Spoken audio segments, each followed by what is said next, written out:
Chapter 82. Even though there was a distance between them, Lu Cheng, who was naturally in the condensation stance state, could feel the terrifying aura of the man in the short leather jacket. The surroundings seemed to have become empty all of a sudden. The cold moon hung high in the sky, the cold wind and the bitter rain. A giant wolf with green eyes was howling at the sky, ready to attack, which made people shudder. Lu Cheng was shocked. The aura of the man in the short leather jacket could directly affect his spirit and soul? This was something that Lin Kai, Yi Yaoting and Wang Yi couldn't do. Bam! As soon as the voice of the man in the short leather jacket fell, he pulled his right arm back like a drawn bow and shot out a punch. The punch was strong and powerful, and the sound of the wind was short. The leading young man didn't expect that he would start the fight without saying anything. He had no time to react, so he could only put his arms forward and put on the most rigid defense posture. With a muffled sound, his body swayed and blocked the blow. The man in the short leather jacket leaped to the side with the help of the rebound force and shouted, "Hey! You have more people, so I won't argue with you." As he spoke, he quickly left. The group of Gushan martial arts school disciples were at a loss as they stood rooted to the ground. They had yet to figure out what had happened.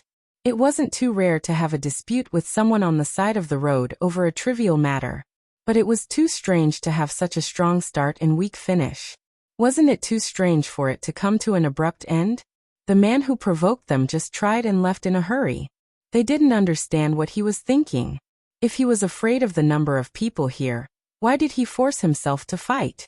Was it because he couldn't hit them so he ran away immediately? Lu Cheng was also confused.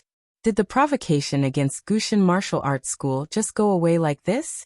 The other side had invited a mighty one of the professional ninth pin. Was it necessary to play house like a child? Senior brother Dai, are you okay? Qin Rui came back to his senses and asked his eighth senior brother, Dai Linfeng. Dai Linfeng was the strongest disciple of his generation in the martial arts club. He was already of amateur first pin at the age of 20. Even among the martial uncles he was only weaker than his master. Dai Linfeng moved his arms and said with confusion, "I'm okay. Maybe it was just a moment of impulse. Let's go in quickly. Don't let our master and Chairman Wei wait for too long." The man just now was not weaker than him. Why did they have such an inexplicable conflict? Fortunately, he was fine. If he couldn't figure it out, he wouldn't think about it for the time being. The disciples of Gushan Martial Arts School and Lu Cheng's classmates were even more confused. They turned their heads and put this episode behind them, stepping into the Beiyuan Gymnasium. Something strange. Lu Cheng frowned slightly and muttered under his breath. Beside him, Jiang Fei's ears were quite sharp. He heard his words and asked in surprise, "What's strange? Wasn't it just a small friction that didn't turn into a big conflict? We do have the advantage in numbers." Lu Cheng looked around and saw that no one was paying attention to his conversation with Jiang Fei. Then he lowered his voice and said, "That guy just now was of professional ninth pin. If he really attacked, how could Senior Dai, whose reaction was obviously slower, not get hurt?" Professional ninth pin? Jiang Fei almost could not control his voice. Then why did he run away after just one move? That's why I said it's weird. Lu Cheng pursed his lips. Jiang Fei looked at him doubtfully. "Are you sure you didn't see wrongly? He only threw out one punch. How could he prove that he was of professional ninth pin? Look at that senior brother Dai, he doesn't even care about it." "I'm sure," Lu Cheng answered firmly. The feeling of the vigorous qi and blood, and the horrifying momentum couldn't be faked. "Forget it. Anyway, nothing serious happened." Jiang Fei was stunned. Since he couldn't find a good explanation, he simply chose to forget it. The martial arts stadium of the conference villa was not big. The ring was of the standard type. The surrounding seats were only 2 or 3 steps away from it. The height was only 5 rows, but it could accommodate hundreds of spectators. But this was a private venue for guests who liked martial arts. There was no need to consider the audience. The dome lights were shining brightly. A group of people were sitting on the left side of the entrance. The leader was a middle-aged man in his 40s. He was wearing a suit and leather shoes. His hair was neatly combed back, reflecting the dim light. He had heavy eye bags and was not in good spirits. But he had a kind of dignity as if he had been in a superior position for a long time. Seeing Dai Linfeng, Lu Cheng and others enter, he was stunned at first. Then he came to greet them. Beside him were two old men in their 50s. One had sharp eyes, but his face was full of wrinkles. The other had cloudy eyes, but he took good care of himself. There was no white hair or wrinkles. Both of them still had vigorous qi and blood. At least they could still turn into substantial qi. In other words, they still had some of the physical qualities of professional ninth pin. Chairman Master. Dai Linfeng and other disciples of Gushan Martial Arts School hurriedly saluted. Chairman of the Foundation Wei Renjie smiled and said, Dai Linfeng, you are in good spirits.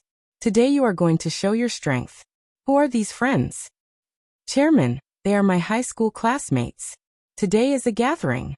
They are here to cheer for me. Qin Rui had been waiting for this opportunity to get familiar with them. High school? Which high school are you from? Wei Renjie greeted them with an amiable attitude. Qin Rui quickly explained. We just graduated half a year ago. We are from number 1 high school.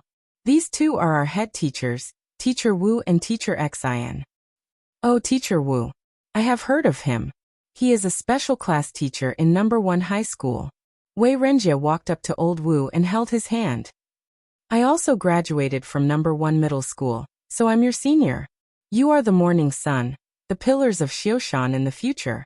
When you graduate from university, don't forget your hometown. He spoke in a bureaucratic tone, but his expression showed that he was very happy. When he saw his classmates, he was reminded of his most youthful and spirited years. As a special class teacher, old Wu had seen many leaders, especially those whose children were still in school. They were very enthusiastic about him. Therefore he was not afraid and said with a smile, I am no stranger to chairman. You were the pride of number 1 high school. After graduation you applied to go back to your hometown. When the old principal talked about you, he was full of praise. His words scratched Wei Renjie's itch. He felt good from the bottom of his heart and said with a smile, I haven't seen the old principal in a long time. Come, let's sit together. What is the purpose of our team to participate in the preliminaries? First, it's to make Xioshan famous. Second, it's to get the country's resources to favor it. Third, it's to make everyone pay more attention to martial arts and increase their interest in strengthening their bodies. I'm very happy to have all of you here to watch this competition. It's a small achievement. Everyone, you can't neglect martial arts and strengthening your body while studying. Otherwise you'll be like me, old and sick. Wei Renjie was very excited and introduced two old men to Lu Cheng and the rest. These two seniors are the mainstays of Xioshan's martial arts circle. This is Mr. Chu Weikai, the head of Gushan Martial Arts School. This is Mr. Ning Xuanli, the head of Mingwei Martial Arts School. Chu Weikai was the one with heavy wrinkles and sharp eyes. Ning Xuanli was the one with good maintenance and cloudy eyes. After a few words of courtesy, they led their disciples to sit on two sides and waited for the competition to start. Wei Renjie stopped talking and walked to the arena. Since there was an audience, he naturally had to give a speech out of habit. After a long speech, he got to the point. This time, we have invited Mr. Zhu Zusho from Liuhe Martial Arts School of the provincial capital to be the referee. We have a real combat practice for the preliminaries after the new year. There will be a total of 3 matches. The first match, Dai Linfeng from Gushan Martial Arts School versus Zhou Zhengyao from Mingwei Martial Arts School. Both of them are strong fighters of amateur first pin, and are the hope of Xioshan's martial arts circle. When he got off the arena, Dai Linfeng and Zhou Zhengyao came to the arena from both sides, and stood respectively on the left and right sides of the referee. The former was wearing a blue martial arts suit with white edges, and the latter was wearing red with black. He also had a square face with thick eyebrows and big eyes. If he was in a TV series, he would definitely play the role of a decent character. However, there was a strong sense of hostility between his eyebrows. Cheng, who do you think will win? Jiang Fei asked with interest. Lu Cheng rolled his eyes at him. How can I tell when the fight hasn't started? Don't experts have some kind of momentum and temperament? Jiang Fei asked curiously. Lu Cheng said grumpily. There are indeed experts, but you can't judge the winner by that. Moreover, they can't be called real experts. They are not even professional level. His voice gradually lowered because he sensed that both sides were looking at him. The relatives and friends of both sides were here. Oh. Jiang Fei understood and focused on the match. After 3 minutes of conversation, the referee announced the start of the match. Both sides were in a mess. The sound of punches and kicks could be heard clearly. It was very lively. Cheng, I think it's interesting, but I can't see the knack for it. Can you tell me more about it? Jiang Fei turned his head and said.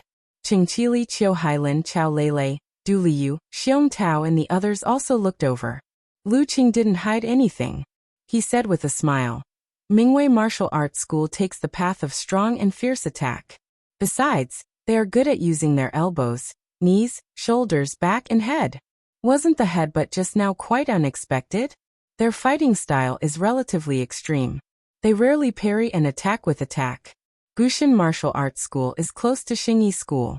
Didn't senior brother Dai use the downward chop with Tiger Hug? Listening to his clear explanation, Qiu Hailin and the other students around him pricked up their ears. They listened and watched at the same time. Suddenly they understood a lot. They were no longer just watching and cheering. While talking, Lu Qing frowned. There is something wrong with senior brother Dai from Gushin Martial Arts School. He is so timid, as if he has never fought before. Is this possible? Is it because he is not focused enough and his mind is not on the arena? There are so many people watching. His words weren't loud, but many disciples of Gushin Martial Arts School could be considered to have trained their ears and eyes. They faintly heard him and looked over indignantly. However, Schoolmaster Chu Weikai was startled and then frowned. Suddenly, Lu Cheng's mind flashed and remembered the momentum of the professional ninth pin just now. Even though he was a distance away, he felt as if he was facing a vicious wolf in the wilderness. How would senior martial brother Dai, who was charging straight ahead, feel? Could it be that the person who provoked him just now affected his mind and left him with fear, so he couldn't concentrate for a while? Lu Qing said to himself. To be able to directly exert this kind of influence on the mind, it was no longer the martial arts of the body refining level, but supernatural ability. The provocation just now was to create an opportunity for senior brother Dai to be affected mentally, so that he couldn't use his strength and failed miserably in front of the Foundation's chairman. And this method couldn't be found out after the fact, so there was no way to explain it. No wonder the whole thing was so anticlimactic and confusing. Just as he finished speaking, he suddenly felt a few pairs of eyes looking at him. He looked over and saw that Gushin Martial Arts School's Chu Weikai was shocked. He retracted his gaze and grabbed the disciple beside him to ask in a low voice. The other pairs of eyes were from Mingwei Martial Arts School. Schoolmaster Ning Xuanli slowly turned his head, and his eyes were half closed again. At this moment, Dai Linfeng's movements were slightly sluggish, and Zhou Zhengyao seized the opportunity to hit him with a whip kick. He lost his center of gravity, broke his stance, and retreated quickly. Then he was attacked and directly fell out of the arena. Zhou Zhengyao wins. The referee announced the result. Qiu Hailin, Chao Lele and the rest turned their heads and looked at Lu Cheng. They were quite surprised by his prediction, just now. Cheng, you didn't learn anything else after joining the martial arts club, but your judgment and commentary skills have improved a lot. Qiu Hailin joked. Chao Lele also joined in and joked. Even if you didn't learn any martial arts, you can still make a living with this. Before Lu Cheng could say anything, Jiang Fei beside him said loudly, Cheng not only has a good judgment and commentary skills, but his martial arts are also very good. I feel that he is no worse than the one on the arena just now. In a flash, everyone looked over. Some were surprised and some were amused, which made Lu Cheng blush slightly. Jiang Fei also lost his momentum and said with a dry laugh, It's just a feeling. It's just a feeling. Seeing Lu Cheng looking at him with hidden bitterness, Jiang Fei hurriedly said in a low voice, You didn't say that I can't talk about your martial arts. I know that I can't brag about this kind of thing. It's embarrassing, so I'll leave it to you. You're welcome. Chapter 83. Lu Cheng was stunned. He carefully recalled what he told Fatty Jiang, and realized that he didn't mention that he couldn't say that his martial arts had improved by leaps and bounds. He only asked him to forget that he had dealt with the thugs of the underworld in a few moves. Because of Fatty Jiang's surrender, There was a burst of good-natured laughter around, as if they had finally found something fun other than martial arts. Forget it, I don't intend to hide the fact that my martial arts level is close to the professional level. If I enter the finals of the National University Martial Arts Competition in the future, there will be satellite TV broadcasting, so I can't hide it even if I want to. It's just that I don't have to take the initiative to mention it in front of my high school classmates. If I tell everyone that I've recently awakened my martial arts talent and reached the professional level in less than half a year, I've even defeated 2 ninth pin experts, it'll be too obvious, too superficial, and too embarrassing. Damn it, isn't this what Fatty Jiang said just now? Lucheng calmed down as these thoughts flashed through his mind. He was calm and collected in front of everyone's gazes. He wasn't going to explain or prove himself. It's up to them whether they believe it or not. Fatty Jiang, your intuition is never right. Qiu Hailin teased him with a smile. She glanced at Lu Cheng and said, Hey, do we have to call you Hero Lu? Chow Lele also joined in. I can't believe I've been deskmates with a hero for 2 years. What an honor.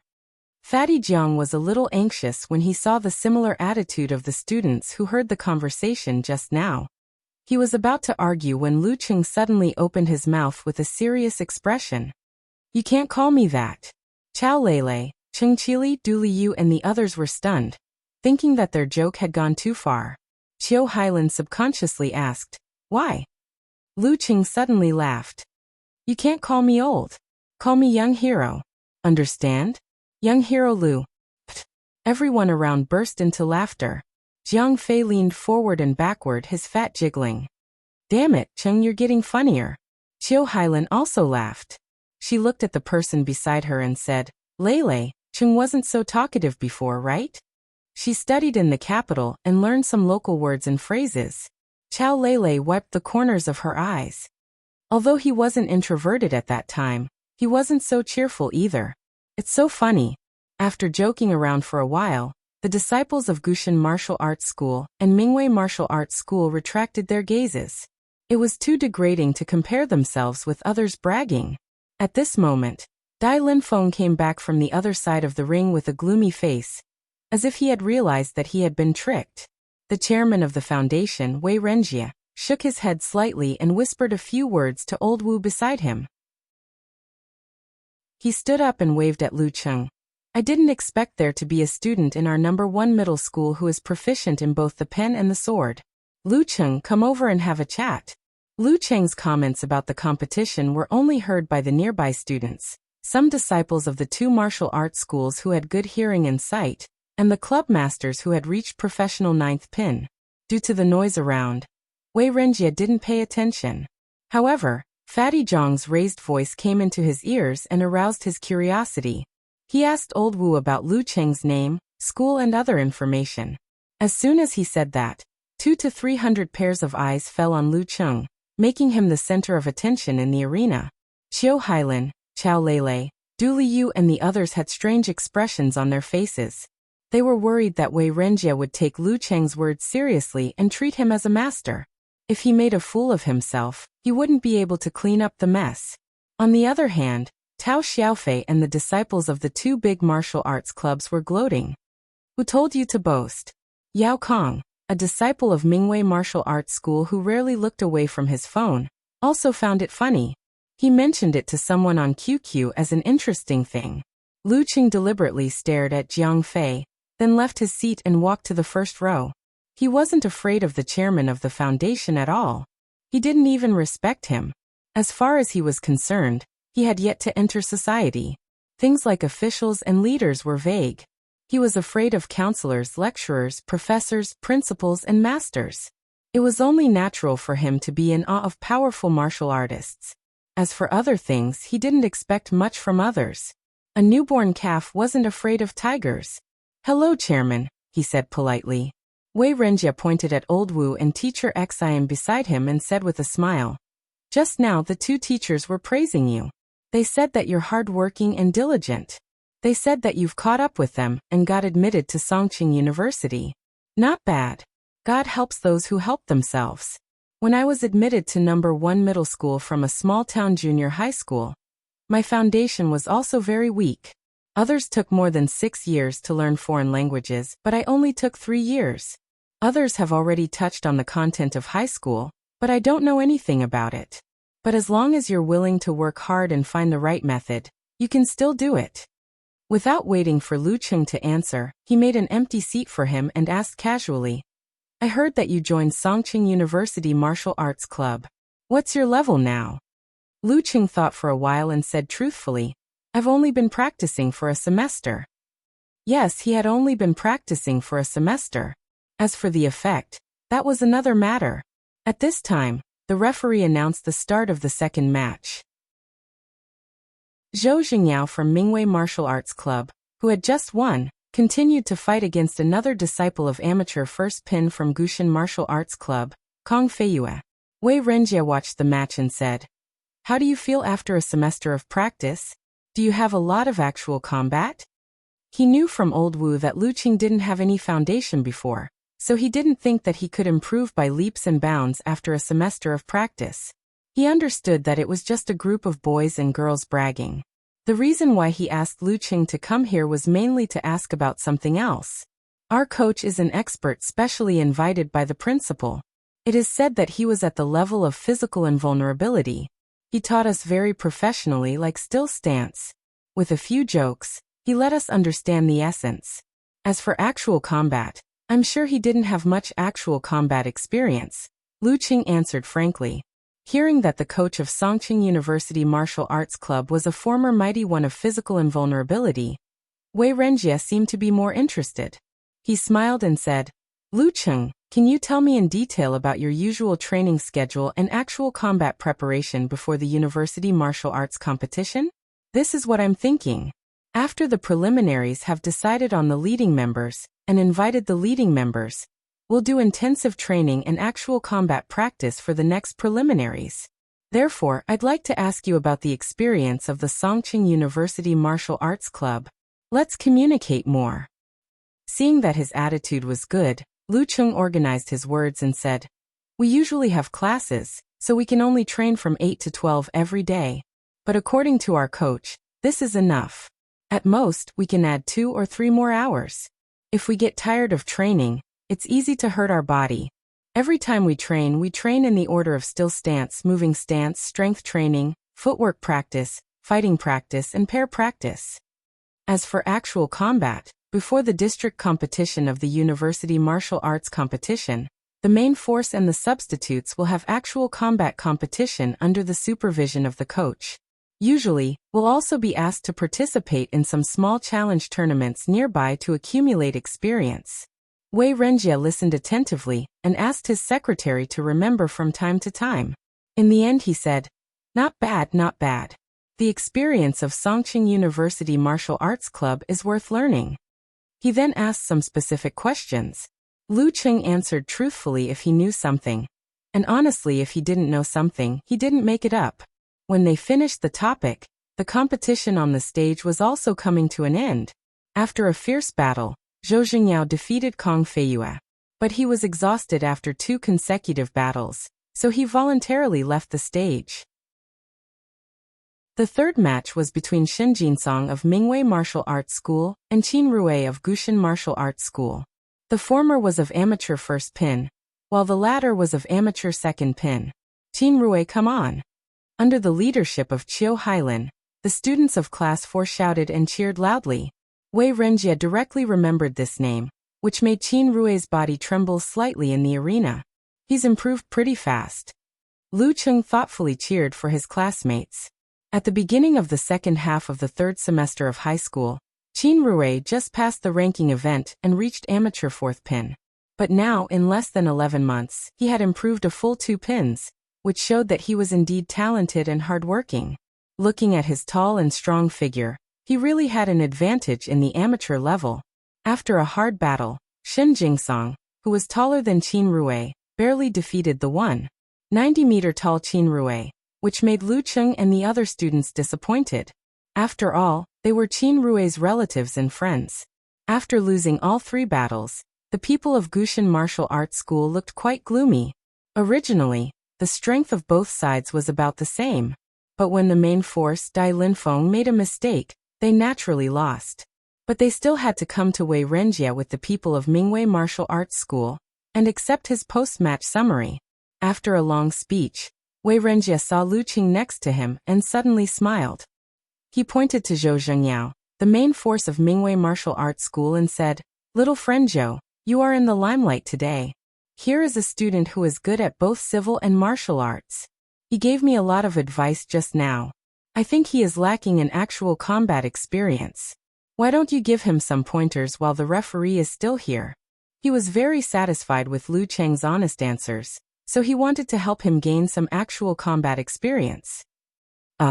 Lu Cheng was both amused and annoyed. Am I lacking in combat experience? Behind him, Jiang Fei immediately cheered loudly. He was quite confident in Lu Cheng. After all, Cheng wouldn't lie. If he said he had the strength of amateur first or second pin, then he definitely did. Even if he couldn't beat Zhou Zhengyao, he could let his classmates know the power of Superman Cheng by fighting a fierce battle with him. Tao Xiaofei and the others were waiting for a good show, so they all cheered. Zhou Zhengyao couldn't help but laugh, but he could not give face to Wei Renjie, so he walked up to Lu Cheng, stretched out his hand and said, "Zhou Zhengyao, what's your name?" Zheng as in the name of righteousness, Yao as in the name of Xuanyu. Lu Cheng, Lu as in building, Cheng as in success. At this point, Lu Cheng didn't care anymore. Just fight. Anyway, Wang Su's enemies wouldn't suspect him. After all, they hadn't contacted each other for more than 3 years. Even if they knew he was good at martial arts, they wouldn't connect the two of them. There were too many people more suspicious than him. Shaking hands, Zhou Zhengyao pointed to the ring and said gracefully, "Please." Watching the two of them walking to the ring, Yao Kong, a disciple of Mingwei Martial Arts School, who had been playing with his mobile phone, saw a joking reply from a netizen. "Maybe that guy is really a master? Really a master?" Yao Kang's heart skipped a beat. He opened the browser, selected the search page, and typed in Lu Cheng's name. After a click, the search result refreshed. He suddenly exclaimed because there was a private forum of Lu Cheng. Could it be him? Yao Kong clicked in and saw the two IDs, Eternal Nightfall and Brahmin, all over the forum. And there was a conspicuous photo in the forum name. It was the guy just now. With a slight change of expression, he found a video forum. He hurriedly entered and chose to watch. Lu Cheng versus Yi Yaoting. While watching, Yao Kang's face was drained of blood. White sweat broke out all over his body in the winter. He blurted out, "Senior brother Zhou, don't fight." The surroundings suddenly quieted down. Many blank and surprised eyes looked at him as if they were looking at a lunatic. Chapter 84. Senior brother Zhou, don't compete. Yao Kang's slightly hoarse shout reverberated in the small martial arts arena, attracting the attention of the crowd. They were all at a loss and were surprised. They didn't understand why this inner disciple of Mingwei Martial Arts School would become so agitated. There was even panic and fear in his voice. They also didn't understand why he wanted to stop a teaching competition that had no conflict of interest. Zhou Zhengyao had been standing on the arena for a long time. He and Lu Cheng stood on the referee's left and right. The conversation was coming to an end, but he did not say anything. He wanted to let the newcomer adjust his state of mind and find the right state of mind. At this moment, he heard the shout and looked towards the seats. He frowned slightly, revealing his confusion and fear. Did something happen? Seeing that the chairman of the foundation, Wei Renjie, had also noticed them, the owner of Mingwei Martial Arts School, Ning Xuanli, suppressed his emotions and asked solemnly, "Yao Kong, why are you shouting? What's the matter?" Can't compete in this competition. That smiling guy opposite me is not a kitten, but a tiger. He is not an inexperienced teenager, but a mighty fighter of professional ninth pin who defeated him with terrifying attacks. This is a trap. A trap for the martial arts school to embarrass senior brother Zhou in front of the chairman. Yao Kang's thoughts flashed. He subconsciously felt that this kind of thing should not be said in public. For example, if the chairman was really interested in Lu Cheng's martial arts level, he would still promote the competition, but the roles of both sides would be reversed. What should I do? What should I do? Under everyone's gaze, he was anxious and irritated. Sweat poured out crazily and drenched his vest. He looked at Lu Cheng as if he was looking at a demon king. He mumbled incoherently, and looked like he was about to be scolded. Suddenly, he had a flash of inspiration, and an idea came to him. He said in a frightened tone, "Master, senior brother Zhou, something happened in the martial arts school. I couldn't reach them on their phones, so they sent me a message on QQ. Let's go back quickly and talk while we go." Ning Xuanli, Zhou Zhengyao and the rest gasped. All kinds of guesses came one after another. Yao Kang's expression did not seem to be fake. "Chairman, something urgent happened at home. Can we spar with Lu Qing next time?" Ning Xuanli dared not delay, and did not have time to think about the details, so he looked at Wei Renjia. Wei Renjia frowned slightly and immediately relaxed. He nodded and said, "Since it's urgent, you should go back quickly. If you need help, just call Huang." Goldie was his secretary. Zhou Zhengyao glanced at Lu Qing helplessly. He had wanted to use this opportunity to please the chairman, but now he could only smile bitterly and say, "Lu Qing, let's find another chance in the future." Lu Qing didn't know what had happened, so he politely replied, "Nothing." The Mingwei Martial Arts School was a time-honored shop for many years. What major changes could there be? In just 1 minute, under the lead of the panicked Yao Kong, a group of people from Mingwei Martial Arts School hurriedly left the Beiyuan Martial Arts Stadium, leaving Lu Qing and the referee standing in the arena in a daze. Seeing his classmates looking back at him, Lu Qing spread out his hands and said with a self-mocking and helpless smile, "It's a pity that I won't be able to show everyone my young hero Lu's elegance today." Puff! Some of the students who had overheard the previous conversation burst into laughter. Others also felt that Lu Cheng's response was appropriate and humorous. He easily resolved the awkwardness and unconsciously revealed a smile. "Cheng, I think you have a talent for crosstalk." Du Liu teased Lu Cheng as he walked off the stage. "Yeah, you're so funny," Chao Lele added. Lu Cheng shook his head and said seriously, No, you're wrong. If it's crosstalk, I'm at most a supporting actor. There's someone else who's the funny one. I can't catch up with him." "You really think so?" Chao Lele and the other students burst into laughter again. The atmosphere became unusually relaxed. Qiu Hailan laughed for a while, and pretended to be regretful. "It's a pity that we didn't get to see young hero Lu's powerful martial arts today. When will you have time to show us a move or two?" "If there's a chance," Lu Qing answered with a smile unperturbed. Jiang Fei, who was beside him, was really regretful. He whispered, "I was waiting to show off for you. What a pity that the Mingwei Martial Arts School had to be in trouble at this time." After such a scene, the students of Class 4 all knew that the scholar Lu Cheng, who was not very cheerful before, had become humorous and interesting. It seemed that he also knew a little martial arts. After leaving Beiyuan, Wei Renjie returned to the city. The reunion continued. Tao Xiaofei took Old Wu and the others to the chess room. Du Liu, Xiong Tao and the others played basketball. A group of boys insisted on playing table tennis and badminton with the girls. A few of them walked outside in the cold mountain wind. Lu Cheng, Jiang Fei and Qing Qili entered the free KTV.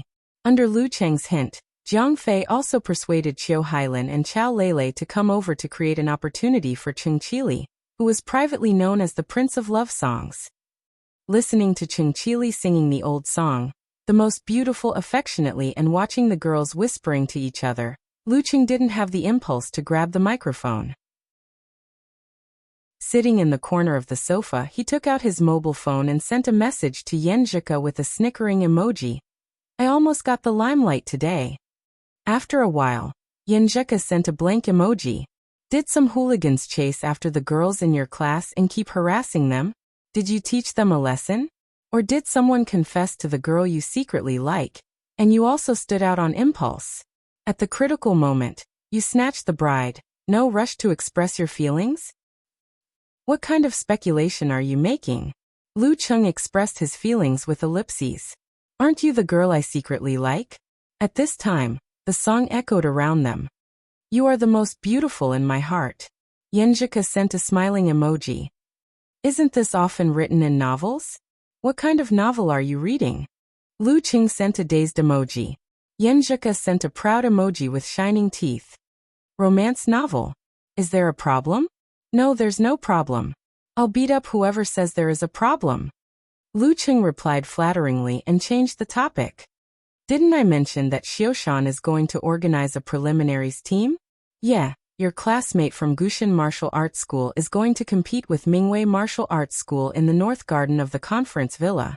They want you to go and cheer for them. Did you challenge both of them? That's not like you. Yenjika pushed up her glasses and said, She knows me well. Lucheng felt happy in his heart, and the smile on his face became bigger. My parents gave birth to me, but Coach Yan knows me well. When we met up with Gushin Martial Arts School on the way to the North Garden, we met a professional 9th pin master. He pretended to have a small conflict and attacked Dai something senior from Gushin Martial Arts School. A professional 9th pin master? Could it be the professional 9th pin master who attacked your childhood friend's gang that night? Otherwise, how could we meet two young professional 9th pin masters in Xiaoshan? Yenjika sent a contemplative emoji. Lucheng sent a sniffling emoji. It can't be so coincidental, right? It's almost Chinese New Year. It's normal for those professional 9th pin masters to go home for Chinese New Year. Yenjika sent a, Who am I, where am I, what am I doing emoji and said, But I don't think it's so coincidental.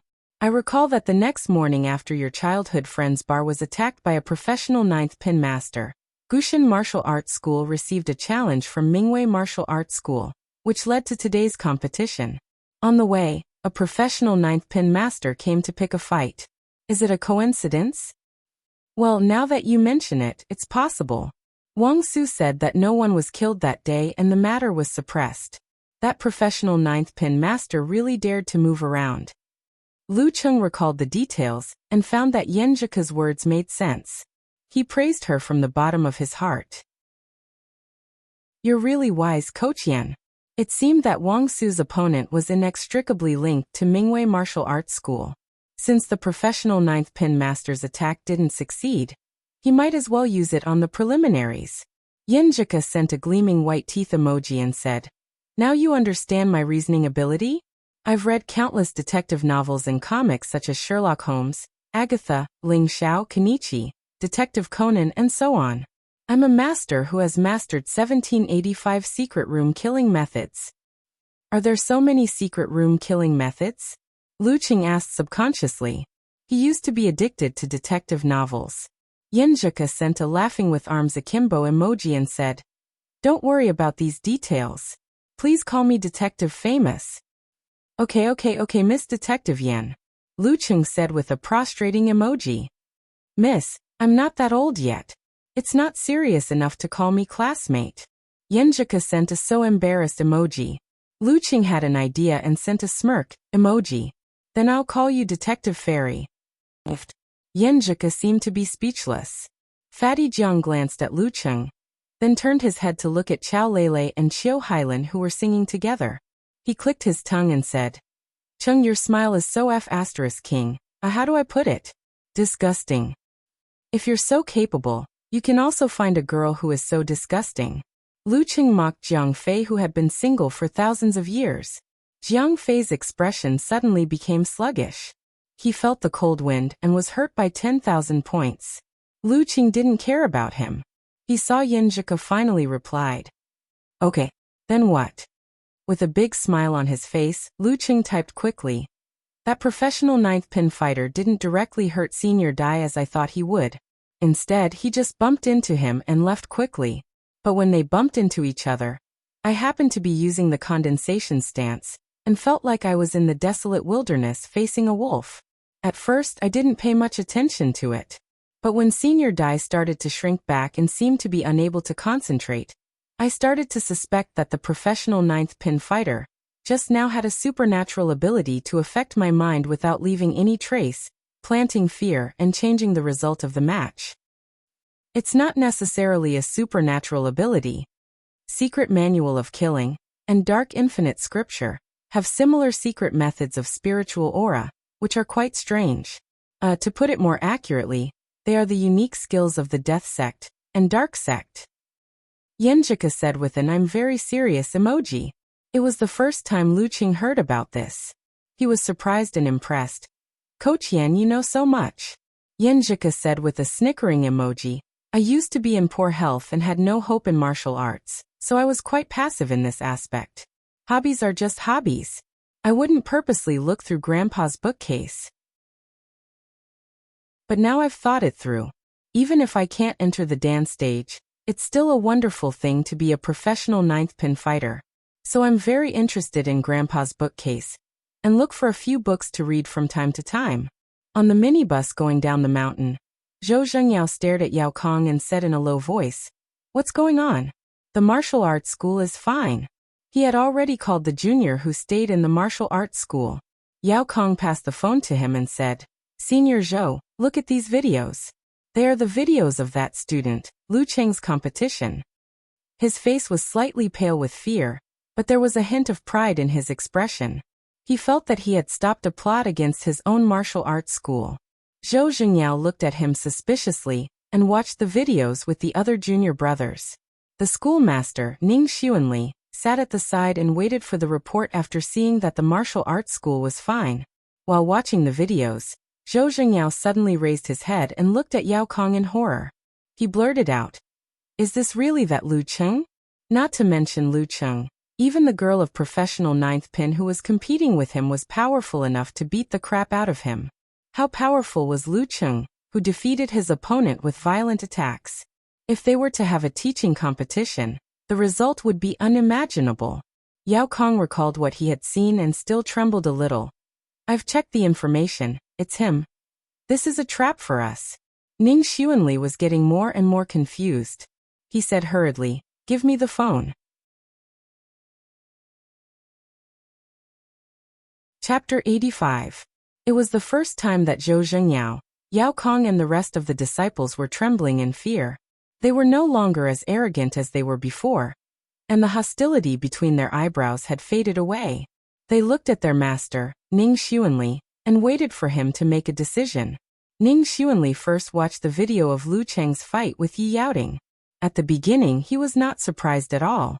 But when Lu Cheng suddenly went berserk, like the collapse of thousands of years of snow, and the power of his attacks made people's scalp numb, only then did Ning Xuanli's eyes suddenly sharpen, and unconsciously let out a sound of "ah."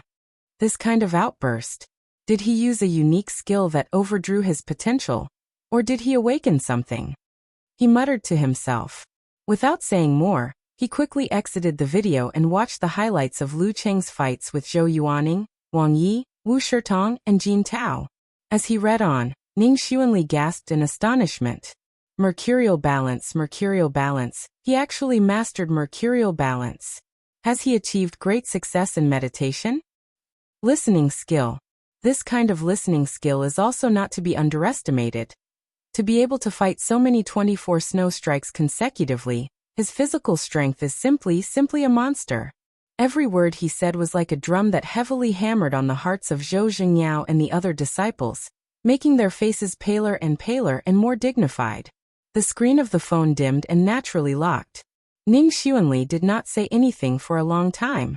When the bus was about to enter the SC area, he looked at Yao Kong and passed the phone to him. "Not bad. You did well this time. Your reaction was quite fast." After praising Yao Kong, he sighed with emotion to all the disciples. "I didn't expect Gushin Martial Arts School to be so cunning. Fortunately, little Yao is smart and found out in advance, or else all our previous efforts would have been in vain." What was the purpose of letting a professional ninth pin with a special unique skill interfere with the opponent's leader? Wasn't it to suppress Gushin Martial Arts School in front of Chairman Wei Renjie, and leave a deep impression on him, so that they could get more resources for the preliminaries after the new year? This was not only reflected in the money, but also in the status of Xioshan Martial Arts Circle. The benefits were not small. And with this condition, there was a high chance for Gushin Martial Arts School to go further than other martial arts schools in the preliminaries. That was to get the right to lead the next preliminaries, rely on the government to seize resources and become the uncrowned, Wulin League leader of Xioshan. If Zhou Zhengyao was defeated by Lu Cheng in the blink of an eye, what would the chairman Wei Renjie think?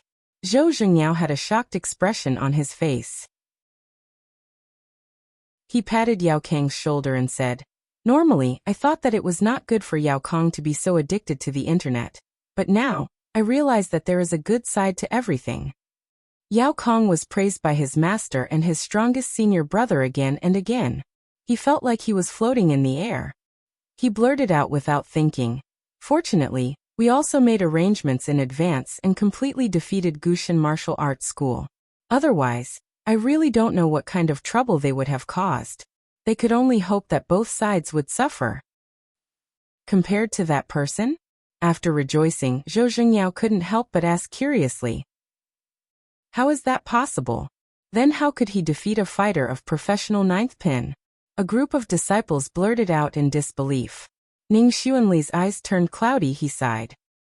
This is an intuitive feeling brought by vigorous qi and blood. If you can get in touch with more young professional ninth pin fighters instead of old guys like me whose body is deteriorating, you will be able to confirm Lu Cheng's condition. Since he has not shown the strength of Danqi state, it is easy to come to a conclusion. Sai, it seems that you have to participate in the preliminaries. Even if you don't have the golden foundation, you still have to participate. Otherwise, if you always stay in a small place like Xioshan and don't get in touch with the masters outside, you will only become more short-sighted. Seeing that his master was so confident, Zhou Zhengyao chose to believe him. He said thoughtfully, then how did he defeat a professional ninth pin fighter? Do I have a chance to defeat him? He should have two talents, meditation and physical strength. The former allowed him to master a good listening skill and the basic ability of Danqi state, mercurial balance. The latter allowed him to not worry about not having enough physical strength to support his strength. When he fully utilized his strength and restrained his opponent, it would not be strange for him to win. Ning Xuanli sighed and said, Zhengyao, don't be fooled by his lack of professional ninth pin physical fitness. If you really fought with him, there would only be one result, and that would be a crushing defeat. As for how crushing it would be, it would depend on your performance. Zhou Zhengyao felt lucky again. Luckily I didn't fight with him, or else the consequences would be unimaginable. That would be a huge loss of face. Looking at the curious and frightened eyes of Yao Kong and the other disciples, Ning Xuanli continued, compared to that guy, I'm not sure where his last burst of strength came from, so it's hard to judge. I can only say that his conventional strength is definitely weaker. The disciples nodded slightly and each had their own thoughts.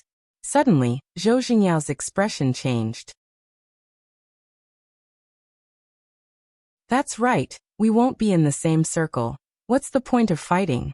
Ning Xuanli half closed his eyes again as usual, and sighed in his heart. Of course you won't be in the same circle. How can a sparrow and a swan be in the same circle? In the free KTV of the conference villa, under the urging of Jiang Fei and Lu Cheng, Qiu Hailan generously sang an old song with Cheng Qili. Their voices echoed in the room, each with its own unique characteristics. While listening to the song, Lu Cheng was still holding his phone and chatting with Yan Zheke about what happened before. He had already reached the end of the conversation. It's a pity that something happened to Mingwei Martial Arts School at that time. Otherwise, I would have already shown my power and made my classmates' jaws drop to the ground. Yan Zheke laughed while covering her mouth. That's right, that's right. I'm still waiting for young hero Lu to make a dazzling appearance and shock Xioshan, so that I can feel honored. At that time, I can tell those who don't believe me. Look, see, Lu Cheng in the next class is the genius I was talking about. Sigh, I missed the opportunity to show off just like that. Lu Cheng deliberately sent an emoji of beating chest and stamping feet. Yan Zheke touched her head and said, actually, it's good that you didn't fight. Getting involved in the fight for the right to lead the preliminaries will probably cause a lot of trouble. By the way, what are you doing?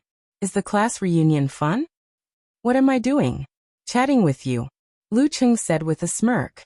The most interesting part of a class reunion is actually gathering together to chat and reminisce about the past and gossip. Yan Zheke sat and nodded. Well, sometimes I miss the high school life. Does this mean that we are getting older? The older we are, the more we miss. I think it's the nostalgia for the past life. Lu Cheng tried to hold back his laughter. Girl, you are only 18 years old. And you are almost 1 year younger than me. My birthday is on February 2nd and yours is on December 9th. Speaking of which, it's almost my birthday. Previously on Yan Zheke's birthday, he didn't dare to give her a present because their relationship wasn't as close as now. Well said. But don't think that you can avoid the question. I just asked what you are doing now. Yenjika deliberately said with an emoji of anger. Lu Qing snickered and replied. Fatty Jiang and the others are singing karaoke. I am hiding in the corner and chatting with you. Hehe, why aren't you singing karaoke?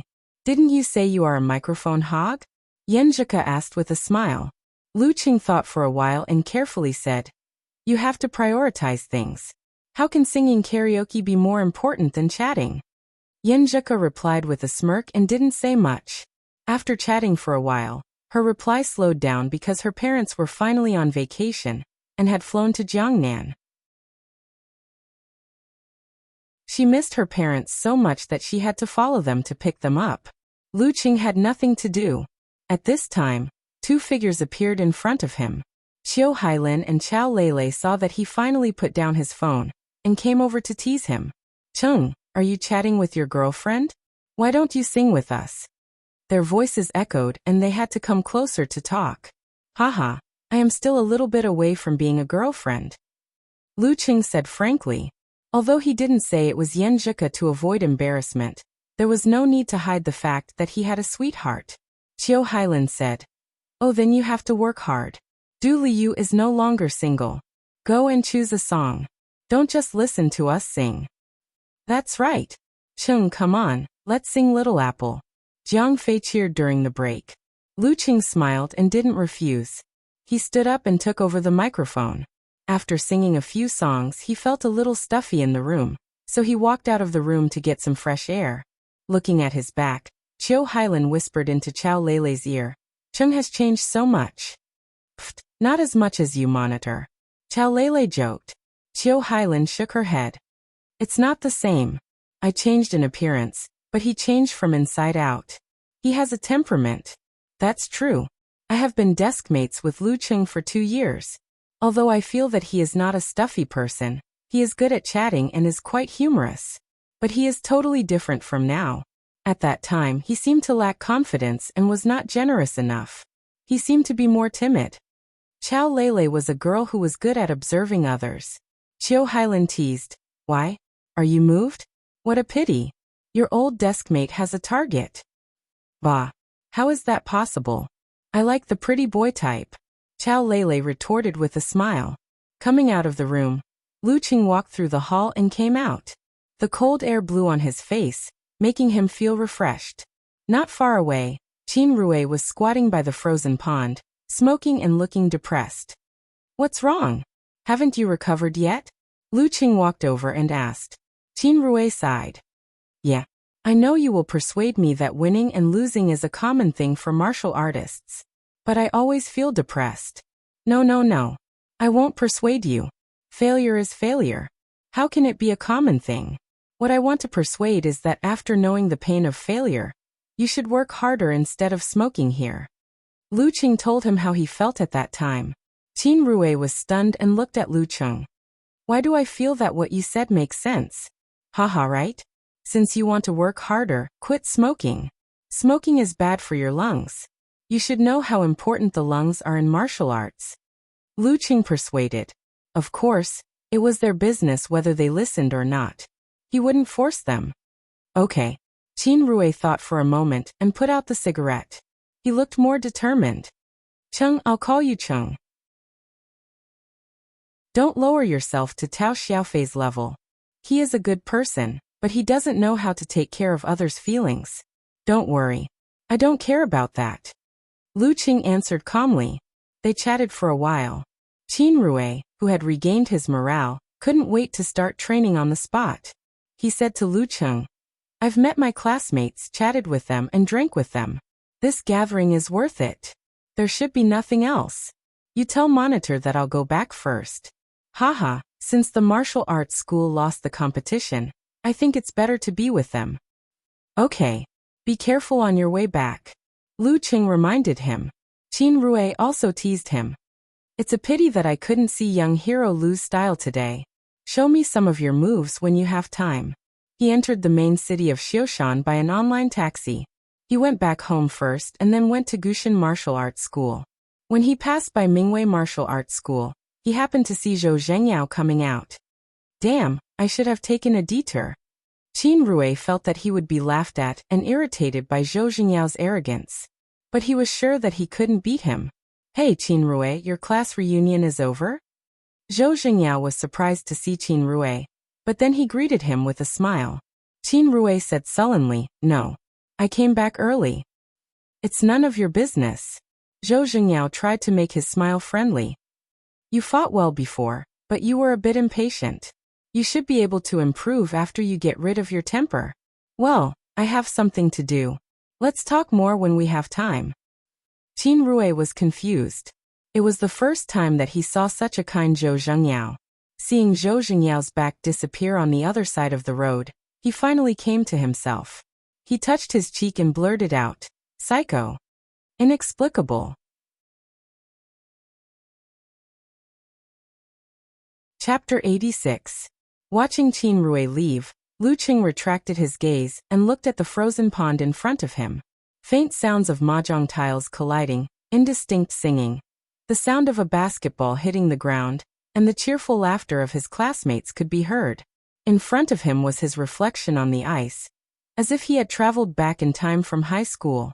At that time, his face was not well defined enough. At that time, his body was thin and he often felt tired. At that time, he was not generous enough and was timid in his words and actions. It was not because he was introverted and did not like to deal with unfamiliar people, but because when facing others, unless he had a very good relationship with them, he would always think too much. He would worry about whether his words would be ambiguous, whether it would be inappropriate, or whether his words would leave a bad impression on others. He had too many scruples and thought too much, so he became more and more anxious, and the more anxious he was, the worse his performance was. But now, through the example of Little Ming, the high spirit brought by the training of martial arts, and the confidence accumulated by the victories in the challenge tournament, he finally understood that many times, there was no need to think too much or care too much about other people's opinions. Just like in a martial arts competition, being overcautious and hesitant would only lead to failure. Similarly, many times, what one said was secondary. As long as the words conveyed the idea, it was enough. The most important thing was to use this to show confidence and sincerity. Of course, it was not wrong to be a little humorous. Thoughts fluctuated and Lu Cheng's mind gradually settled down. His classmates were still singing, playing basketball, playing chess and climbing. It seemed that he was the only one, looking for peace in the bustle and reminiscing about the past in the cold wind. Familiar voices came into his ears one by one. In a trance, he seemed to be back in high school.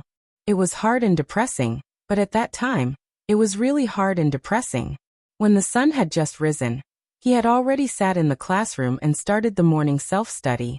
It was already late at night, and he hadn't returned home yet.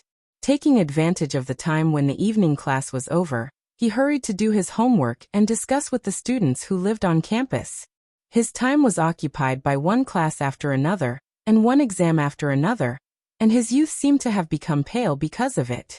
However, now that he thought about it, there were also some happy bits and pieces in the midst of all this hardship and depression.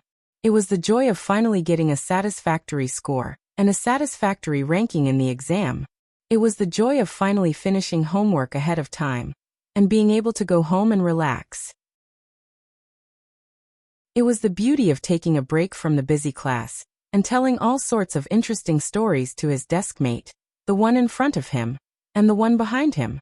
It was the wanton display of playing and chatting during the break, the satisfaction of secretly watching Yanzhika during the radio exercises, and the different jokes and care brought by different teachers. It was when Jiang Fei, Qing Qili, and Jiang Fei would occasionally go out of school to play games and surf the net to vent their feelings. It was when they fervently chased after martial arts masters and collected their posters. It was when they crazily slept until noon on holidays. It was when they read novels intermittently in their free time. Bit by bit, yesterday repeated itself.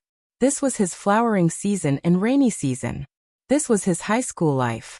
This was his youth that he could never go back to. The cold wind blew in his face. Lu Qing suddenly laughed because he thought of a saying. Man is a vulgar animal. In the present, which is full of variables and unknowns, he is like a hungry beast. He will only wolf down his food and taste it.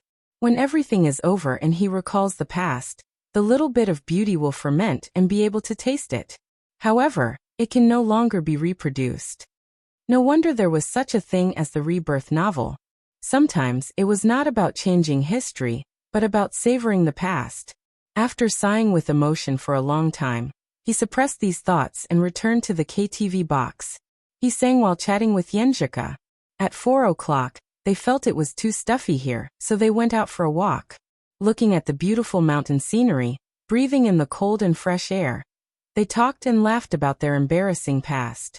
At 5:30, the tour bus came again and took Lucheng and the others back to Xioshan. Dinner was a whole roasted lamb. After that, there was no more activity. Everyone went back to their own homes. During the meal, some people talked with assurance, some laughed, some listened quietly, and some whispered. Lucheng made a fortune in silence and ate to his heart's content.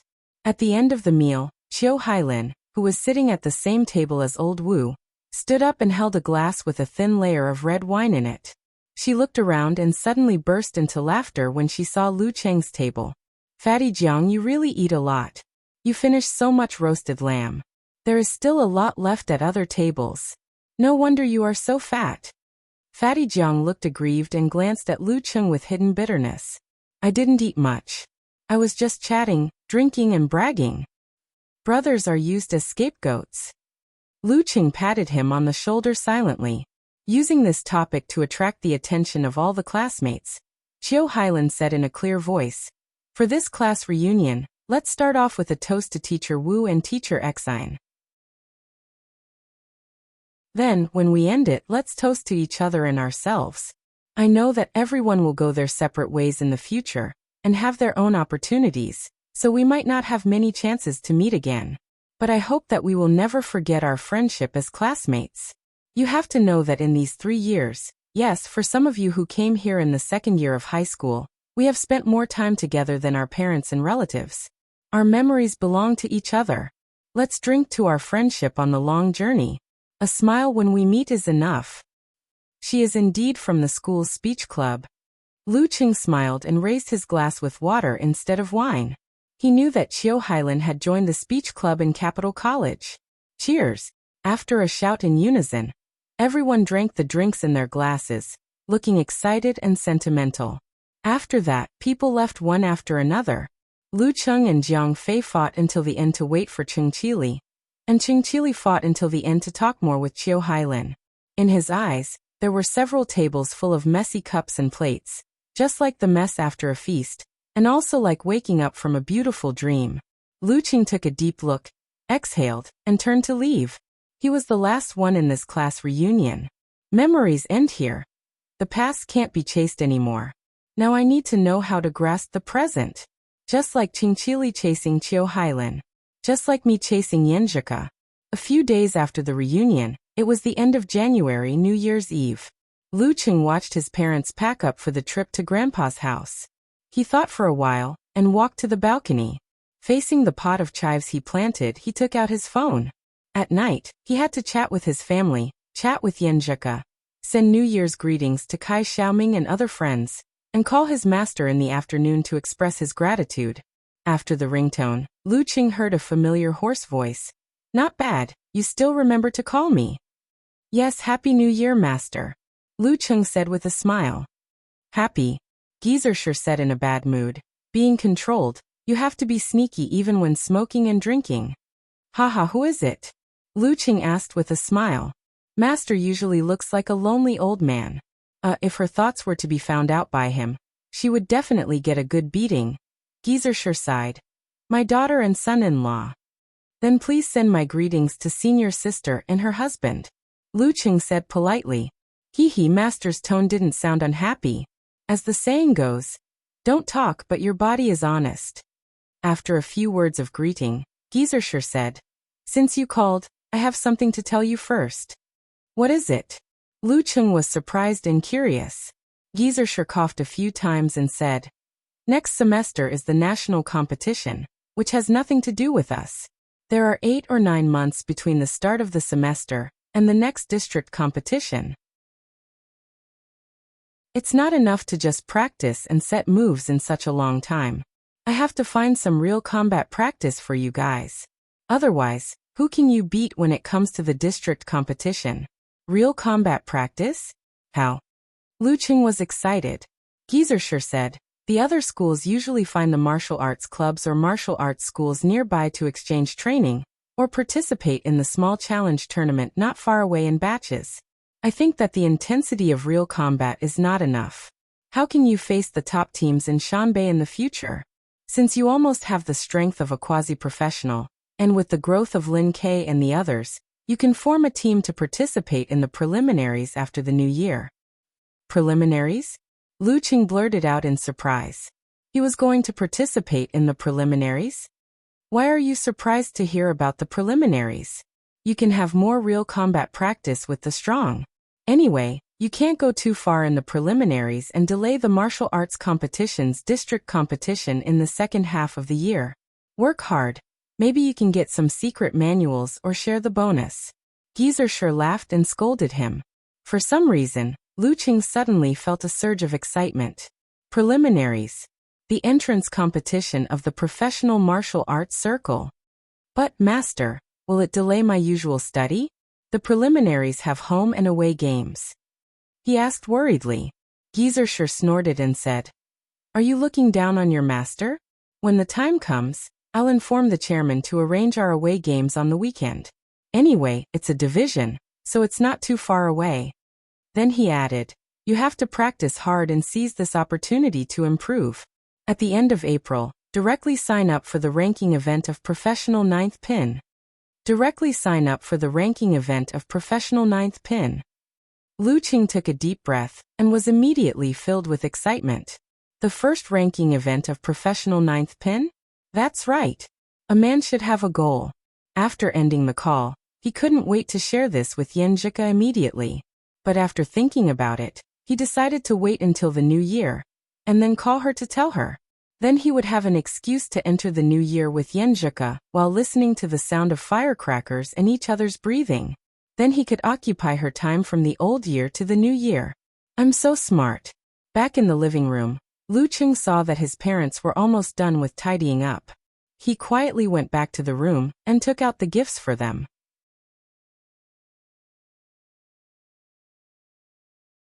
Chapter 87. Carrying 2 bags, Lucheng suddenly felt a little embarrassed and couldn't say the words he had prepared. He said blankly, Dad, Mom, these are my gifts for you. Gifts?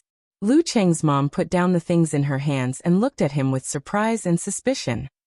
Why do you want to buy us gifts? Did you do something wrong at school? Don't worry, we won't blame you. Seeing that his mother had such a misunderstanding, Lucheng almost burst out laughing. His embarrassment dissipated a lot. He handed over the gifts and explained. No, I bought them with the first sum of money I earned on my own. The gift for Dad is a woolen sweater. And the gift for you is 2 sets of warm autumn wear. Try them on and see if they fit. You bought them with the first money you earned? Lucheng's mom was stunned at first and then couldn't hide her smile. She said happily, oh this you know how to be filial. Oh, it's good to have such a heart. Lucheng's dad took the bags and took out the woolen sweater. He coughed and said, why buy gifts? You're still in school, and it's not easy to earn money. Keep it for yourself. Your mom and dad don't lack clothes. While speaking, he held the woolen sweater tightly in his right hand, as if no one could take it away from him. Seeing this, Lucheng felt funny and wanted to cry. He held back his emotions and said, don't worry, I have my own private savings. See if they fit. Lucheng's mom's eyes were red. She looked at the label and nagged. You should tell us if you want to buy clothes as gifts. If you don't buy the right ones, we have to wait for a few days before we can change them. Do you have a receipt? Hey, they fit. The size is right. Hey, I secretly checked your wardrobe. Lucheng surrendered. You little brat, you're getting smarter and smarter. Lucheng's mom laughed and scolded. Lucheng's dad looked at the label, pushed up his glasses and wiped the corner of his eyes. He said, you earned this money from part-time work? No, didn't I tell you that I joined the University Martial Arts Club? I found that I had some martial arts talent and improved quickly. During the holidays, I signed up for a challenge tournament and entered the elimination stage. I got a few thousand yuan in prize money. Lu Cheng reduced the 15,000 yuan to a few thousand yuan. This was not an intentional lie to his parents, but a practical consideration. Ever since he started high school, he didn't need to hand in his lucky money and could keep it for himself. His family wasn't very strict when it came to money. However, if he kept a bonus of 10,000 or more in his own hands, his mother would be worried. She was afraid that he would squander it all. After all, he was still a student who hadn't officially entered society yet. If she offered to help him save 10,000 yuan as a daughter-in-law's book, there was no way he could refuse. He couldn't say that it was to chase after their future daughter-in-law, right? Martial arts competition? It was very easy to get hurt. Why do you want to participate in the competition? Are you hurt? Lu Cheng's mother was shocked and asked a lot of questions. Lu Cheng posed like a bodybuilder. Mom, look at me. I'm so lively. How do I look like I'm injured? Moreover, there are high-level referees and supervisors in official competitions. Minor injuries are not a problem, and serious injuries are already very rare. That won't do. Accidents are bound to happen. Lu Cheng's mother said worriedly. Lu Cheng smiled and said, if you really want to talk about accidents, it's not safe to take the bus. Can we not take the bus? Bah. Don't jinx it. Lu Cheng's mother waved her hand. At this time, Lu Cheng's father opened his mouth and said with a smile, okay, don't say any more. I feel that Cheng has changed a lot since he came home this time. He's more cheerful and has his own opinions. After a pause, he turned his eyes to Lu Cheng. You're now an adult. Since you've made such a choice, we respect your choice. But I just want to remind you. First, don't neglect your studies. Second, don't give up the path you've chosen. No matter how hard or tiring it is, remember that you've chosen it yourself. Yes, Dad. I've chosen the path myself. I'll finish it even if I have to kneel down. Lu Cheng replied using the popular words on the internet. Lu Cheng's mother glared at his father. What adult? You've just started college. How can you be considered an adult? In our time, there were a lot of 18-year-olds who had babies. Lu Cheng's father replied in a low voice. Humph. Then you didn't have a girlfriend at the age of 26. Lu Cheng's mother exposed him. Seeing that his mother and father had stopped arguing about martial arts, Lu Cheng heaved a sigh of relief. He busied himself with packing up the last bit of things. Hey, now you know how to show off. Lu Cheng's mother looked at him unhappily. Come help me carry these things. The lackey carried the things and Lu Cheng led the way. They went out of the neighborhood and went straight to the bus stop. It was New Year's Eve. In a city like Xioshan, there were basically no online car-hailing services. They could only wait for a taxi or bus. Of course, when they came back at night, Lu Cheng's father and mother had other ways. They knew several people in the neighborhood who drove for a living, which was commonly known as little black cars. They just needed to call and pay a little more, and someone would come to pick them up. This was the advantage of being neighbors who used to work in the same factory and were quite familiar with each other. It was also a small detail in the life of ordinary citizens. After 9 stops, the family of 3 took a bus and arrived at Lu Cheng's grandparents' house. This was an elevator apartment that had been built in recent years. The old couple sold their old house as a down payment and lived here with Lu Cheng's second uncle. The elevator went up and arrived at the 16th floor. Lu Cheng knocked on the security door. After a while, the door opened. A young man in his 20s said with a smile, Cheng, you've been back for so many days. Why don't you come over for a meal? Lu Cheng took out his slippers as if he were at home. He changed into his slippers and said, Hey, too many classmates asked me out. The man in front of him was his cousin, Lu Yanwei, who was about 1.75 meters tall. He was not fat but had a round face. His facial features were characteristic of the Lu family. He was filial and lively. He took good care of his younger siblings. During the 3rd year of junior high school, Lu Cheng's family situation was not good. He barely had any pocket money. It was only because of this cousin that he didn't feel inferior. At that time, he was the good brother of China in his heart. Lu Yanwei was good at everything, but he was too restless. When he was in his 3rd year of senior high school, he felt that college was boring, so he went to work early. Later, He quit his job and started his own business. He ran a milk tea shop, a cake shop, a taobao shop, and even a restaurant. However, these businesses either didn't make any money or were doing well in the beginning. He had no choice but to close them down.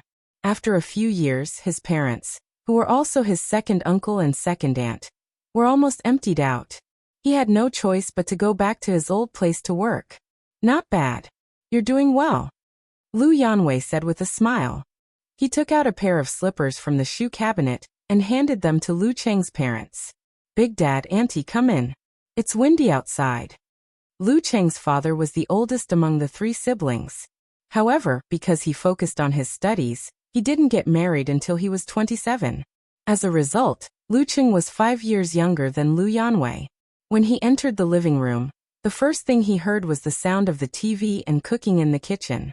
A middle-aged man with white hair appeared in front of him. Second dad, grandma, and second aunt are in the kitchen? He greeted with a smile. This was his second uncle, Lu Jiqiang. Well, the 3 siblings were called Jisheng, Jiqiang, and Jixian. Yes. We're waiting for your mom to help.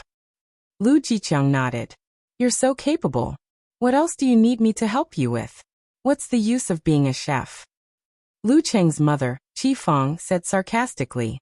Lu Jiqiang was the best relative she always talked about. Lu Jiqiang didn't study much and chose to be a soldier. He entered the cookhouse class. After he transferred, he got married and became a driver in the Xioshan City Health Bureau. As a car driver, he often got close to the leaders and had a good chance of becoming their confidant and getting a better career. However, the leaders changed again and again. After the other drivers left, he was still just a driver. In the words of his colleagues, this person had a bad mouth and was mean. Even if he didn't show it in front of the leaders, rumors would spread.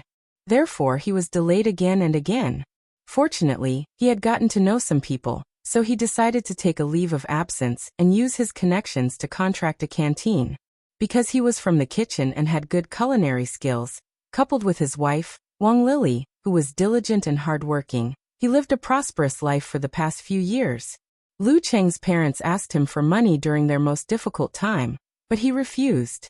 Moreover, Lu Cheng's grandparents felt that their eldest son was studying and had a promising future. They didn't need to take care of him. Their second son was not capable and needed help and subsidies. After 100 years, the house and inheritance would belong to him. Therefore, Lu Cheng's mother always complained. Of course, the responsibility of living together and taking care of the old couple was completely given to Lu Jiqiang and his wife. Hearing Qi Feng's sarcasm, Lu Jiqiang said embarrassedly, "There are more dishes to cook." In the past few years, the canteen business had declined, so he didn't contract a canteen anymore. His son was too troublesome, and the family's property was almost emptied. He was in a terrible fix and his hair had turned white. He became taciturn and rarely spoke sarcastically. Although Qi Feng was sarcastic, she still went to the kitchen after a few sarcastic remarks. "Cheng, I'm going back to my room to play games. If I stay in the living room, I'll be nagged about my partner again." Lu Yanwei patted Lu Cheng on the shoulder and whispered, "You can't escape forever." Lu Cheng couldn't help but tease him. He had heard from his mother that his grandparents and second uncle thought that Lu Yanwei was too troublesome and wanted to find him a wife to control him and stabilize his temperament. "I'll live a carefree life as long as I can," Lu Yanwei replied with grief and indignation. After watching him enter the room, Lu Cheng turned to the sofa and called the old man sitting at the head of the table. "Grandpa." This hale and hearty white-haired old man was his grandfather Lu Debong. He was partial to his second son and loved his grandson very much. Seeing Lu Cheng come over, he smiled and said, "How's life in school? Come on, have some strawberries." Sure enough, they're a family. They all ask the same questions. Lu Cheng thought to himself. He casually talked about school, and then turned to a middle-aged woman coming out of the kitchen. He smiled and said, "Aunt, where's Cece?" "She's lying in the guest room. You can talk to her. Her grades have declined recently. I'll be satisfied if she's half as obedient as you are." Lu Jixian sighed. As a primary school teacher, she didn't teach her daughter well. "Okay." Lu Cheng agreed readily. Hey, where's Uncle? Him? Jala kept saying that he wanted to buy a hand cannon, so I took him to the supermarket nearby. Lu Jixian pointed outside the window. Ma Jiala was their youngest son, just 7 years old. He was 9 years younger than their eldest daughter, Ma Shi. Lu Qing stood up and walked to the guest room. He saw a girl of 15 or 16 years old lying on the bed, playing with her mobile phone in the dim light. Cece, why don't you say hello to me? Lu Qing smiled at the rebellious girl. Ma Shi looked cute with neat bangs. She pouted and said, My mom must have asked you to come in and tell me to study hard, right? Okay, I won't say anything. Lu Qing sat on the bed. Why are you sulking here? He could tell at a glance that his cousin was unhappy. Ma Shi's facial features were ordinary, but she was full of youthfulness. She said bitterly, I don't want to go out and look at them. Ma Jiala, I think Ma Jiabao is better. Lu Qing smiled and shook his head. You're angry because of this? Without waiting for Ma Shi's reply, he continued. To be honest, my mom often complains that my grandparents are biased, and that they always care about the house. But in my heart, I always feel that it's not a big deal. Especially recently, when I went abroad to study for half a semester and saw a lot of things, I don't take it to heart. I have hands and feet, I can study and I'm talented. Why should I care about that little thing? My vision is broadened and my ambition is higher, so I don't care about many things. That's right, in just 10 days I've earned 15,000 yuan. Yes, the champion's prize for a professional 9th pin to 8th pin challenge tournament was more than 100,000 yuan. If he entered the professional martial arts circle and became a high-ranked expert, he wouldn't care about a house in a small city. Second brother, what are you trying to say? Ma Shi listened with great interest, but she knew that Lu Qing was not just talking about this. Because of what happened to her younger brother Ma Jiala, she didn't have a good relationship with her father's relatives. Instead, she felt that Lu Yanwei and Lu Cheng were her biological brothers. Lu Qing snorted. I'm telling you that it's useless to be angry. When you see more things, your vision is higher, and you're self-reliant, you won't care about your younger brother anymore. There's no need to fight over him. Your parents can love you, but you can love yourself. Ma Shi took a deep breath and slowly exhaled. Second brother, what you said makes sense. For you to broaden your vision and have the ability to be self-reliant, the best and most possible way is to study. Study well and go to a big school in a big city. In the future, you'll have the ability to make a living. Lu Qing was serious at first, but then he suddenly smiled and said, So study hard. Ma Shi was stunned, and then raised her voice. Well, you're beating around the bush, but you still want to talk about study. I'm just saying. It's up to you whether you want to listen or not. Lu Qing stood up and slowly walked out of the guest room. Watching his back disappear, Ma Shi was in a daze. After a long time, she said to herself, Study hard.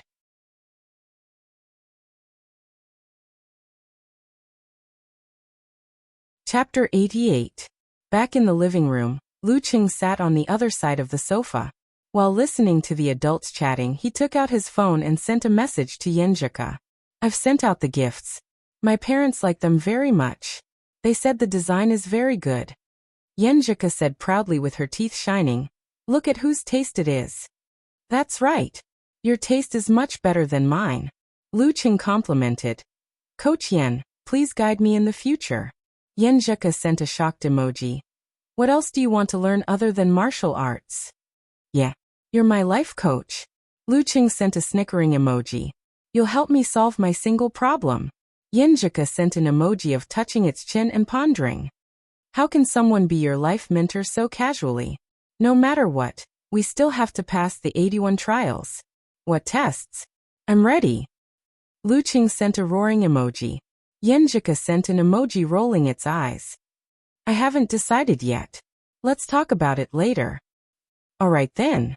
Just now when my parents received the gift, they were saying, Aya, keep the money for yourself, while clutching the clothes tightly, as if they were afraid that I would snatch it back. Lu Qing diverted the topic. Yenjika covered her mouth and laughed. Adults are all like this. Although they say no, their bodies are very honest. While they were chatting casually, Lu Cheng listened to what his grandparents were talking about. At the same time, he sent New Year greetings to Kai Zhongming, Zhao Chong, Jiang Fei and other friends on QQ. At the same time, he browsed the Longhu Club forum. The forum was in a festive mood. Posts from friendly forum members were everywhere. Lu Cheng glanced through them and found the post of the little girl wonton seller, replying to it with one sentence. Not long after, wonton seller at him. Little tiger, why haven't I seen you online recently? Are you busier during the holidays? Yes, I'm busy. I'm busy with training, visiting relatives and meeting my high school classmates. But I'm also browsing the forum, just lurking and not talking. Lu Cheng replied. Due to the poor learning environment in junior high school, he didn't have much in common with his classmates and had stopped contacting them. The remaining few were basically childhood friends like Wang Su from kindergarten to junior high school. Wonton seller sent a funny emoji. Are you here to wish everyone a happy new year? Yes. Happy New Year. Lu Cheng replied. Wonton seller raised a big finger and shook it. Insincere. Quick, join this group and send red envelopes to snatch them. Seeing this group ID, Lu Cheng copied it and switched to QQ. He chose to search and found that the group name was Longhu Club Forum Spam Group. After answering the verification question with the nickname Schrodinger's Tiger, Lu Cheng was quickly added. There were only about 30 people in the group, most of whom he was familiar with. For example, the forum moderator, Pig Riding Knight, Wonton Seller, Above the Sky, a plumber eating mushrooms, Aquamarine, Brahmin, Unparalleled Dragon King, Okamoto's Love, Invincible Punch, Road to the Arena, and so on. Lu Cheng chuckled softly and sent a red packet of 20 RMB. In the blink of an eye, all the red packets were received. Pig Riding Knight said, Welcome little tiger. How's your martial arts training going? Not bad. I'm almost at the professional level. Lu Cheng deliberately sent a laughing emoji with arms akimbo. Road to the Arena laughed. You have to explain the specific meaning of the word fast. In terms of the scale of the universe, 3 to 5 years is unimaginably fast. The others joked one after another. The atmosphere was quite lively. Just then, Brahmin sent a red packet with 20 red packets of 10 yuan. Lu Cheng was inexperienced in snatching red packets. He missed the red packet as he was chatting with Yenjika. He had to look at Brahmin's profile picture. She must have used a picture of herself. Her hair was braided on both sides, hanging in front of her body. She had delicate features and looked quite cute. She's really a kid in the first grade. Lu Cheng whispered to himself. He had heard on the forum that Brahmin had just graduated from primary school and looked very childish. Her post seemed to confirm this, but he couldn't be sure after seeing the picture with his own eyes. Those who have received my red packet, go and support this post for me. Brahmin sent a whip-waving emoji with a link to the post. Although he didn't get a red packet, Lu Cheng clicked on it out of curiosity. He saw the title. Lu Cheng Forum is here to give a New Year's greeting. Welcome to visit again and increase your popularity, Lu Cheng Forum. What the hell is this? Lu Cheng's mouth was half open. He was stunned. There is such a thing as Lu Cheng Forum? He was stunned for a moment and clicked on the link in the post. The new forum page opened. The first thing he saw was his own picture standing in the arena. Damn, it's really my forum. When was it set up? Lu Cheng was surprised, excited, and happy at the same time. He looked down at the introductory text of the forum. This is the private forum of Lu Cheng of the Martial Arts Club of Songqing University. Everything about him is recorded here. Welcome to join us and protect his growth. Protect. Lu Cheng muttered to himself. He looked at the moderator position and saw an ID called Eternal Nightfall, while the deputy moderator was called Brahmin. She really sees me as her new idol? For a moment, Lu Cheng was a little proud and complacent. He swiped and clicked on the top post, about Lu Cheng. In the main post, Eternal Nightfall wrote, Lu Cheng is a student of Songqing University and a member of the Martial Arts Club.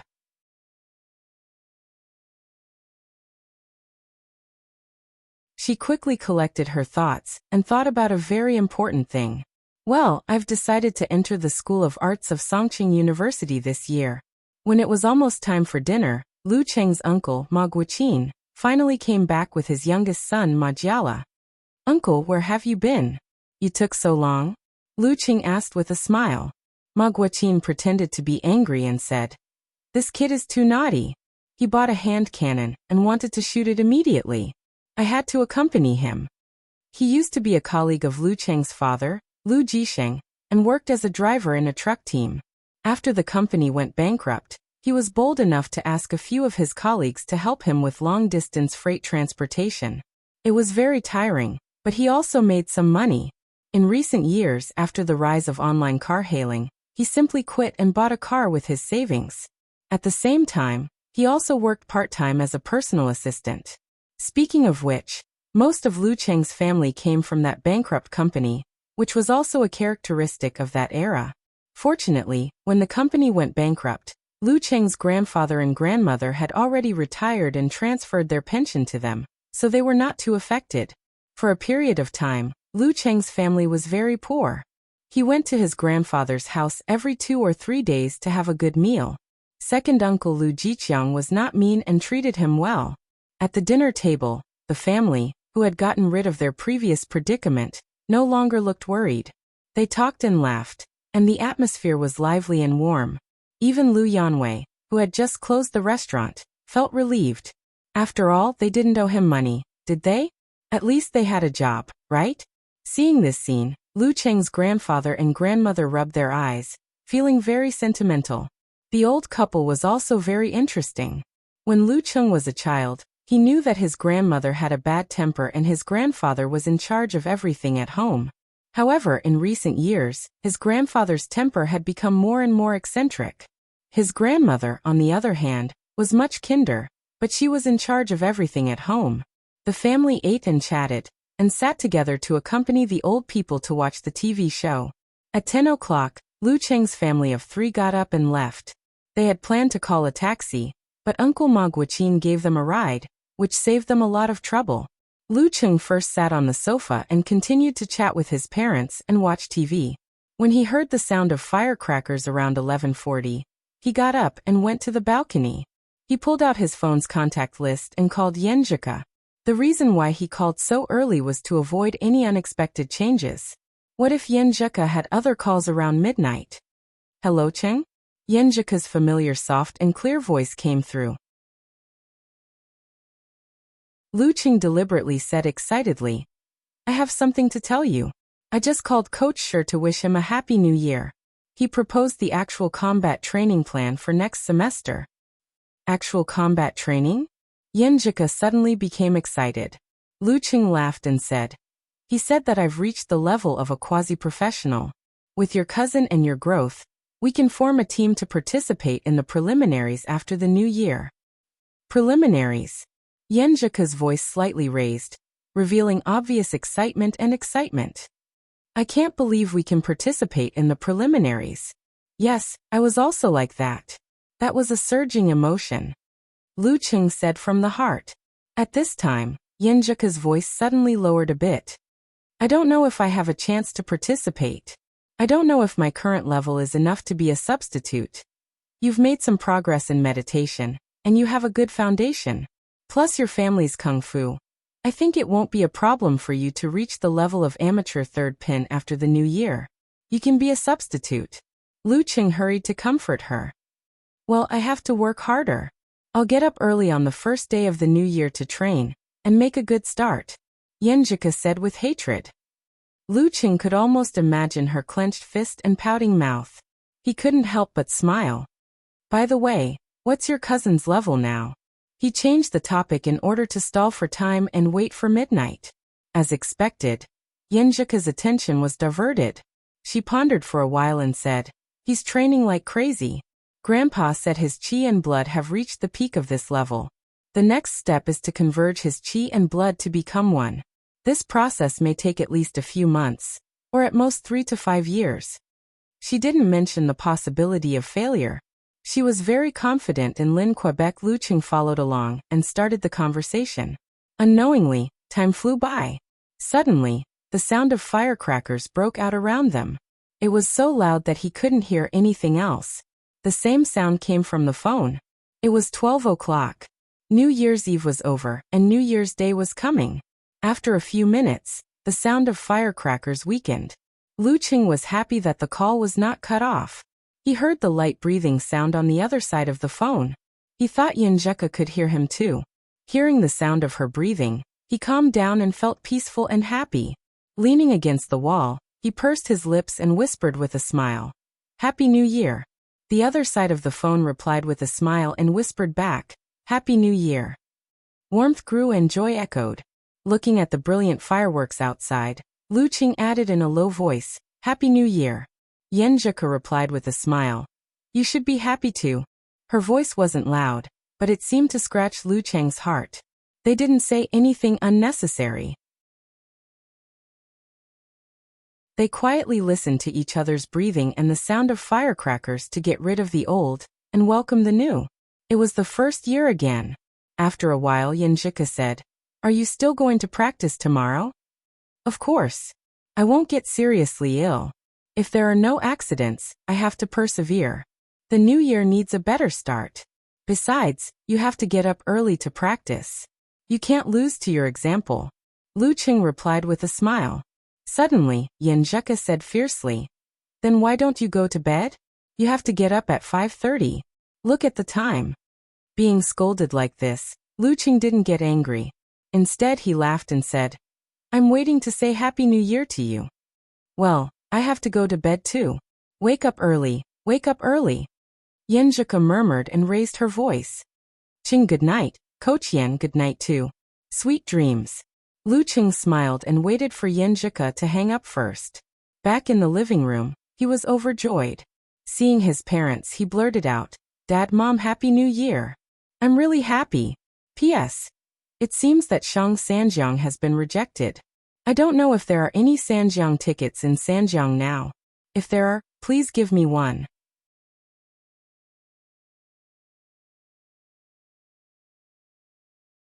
Chapter 89. Lucheng's parents were confused by Lucheng's sudden blessing. They stared at him blankly and didn't respond, as if they were hallucinating. After a few seconds, Lucheng's mother, Qi Fang, laughed and said, "Why are you saying this to your family? Do you have to be so polite?" "It's just a whim." Lucheng laughed and said, "I'm going to take a shower and sleep. I'll continue training tomorrow morning." He complained in his heart. Sure enough, after growing up, he was treated differently from when he was a child. One of the things that his mother always bragged about was that when he was learning how to speak, he would suddenly follow the people on TV and wish them a Happy New Year. But now, such words were not surprising, only frightening. Hearing that Lucheng was going to get up early to train on the first day of Chinese New Year, Qi Fang felt sorry for him. "It's Chinese New Year. Rest for a few days. It's already so late. Lack of sleep is bad for your body. It's okay, it's okay." He took out the red packets he had received today and put them into his wallet. His grandparents had given every child except Lu Yanwei 500 yuan. His second father and his aunt had given him 500 yuan each, which added up to 1,500 yuan. This was the main source of his secret savings. His parents had given him 500 yuan each.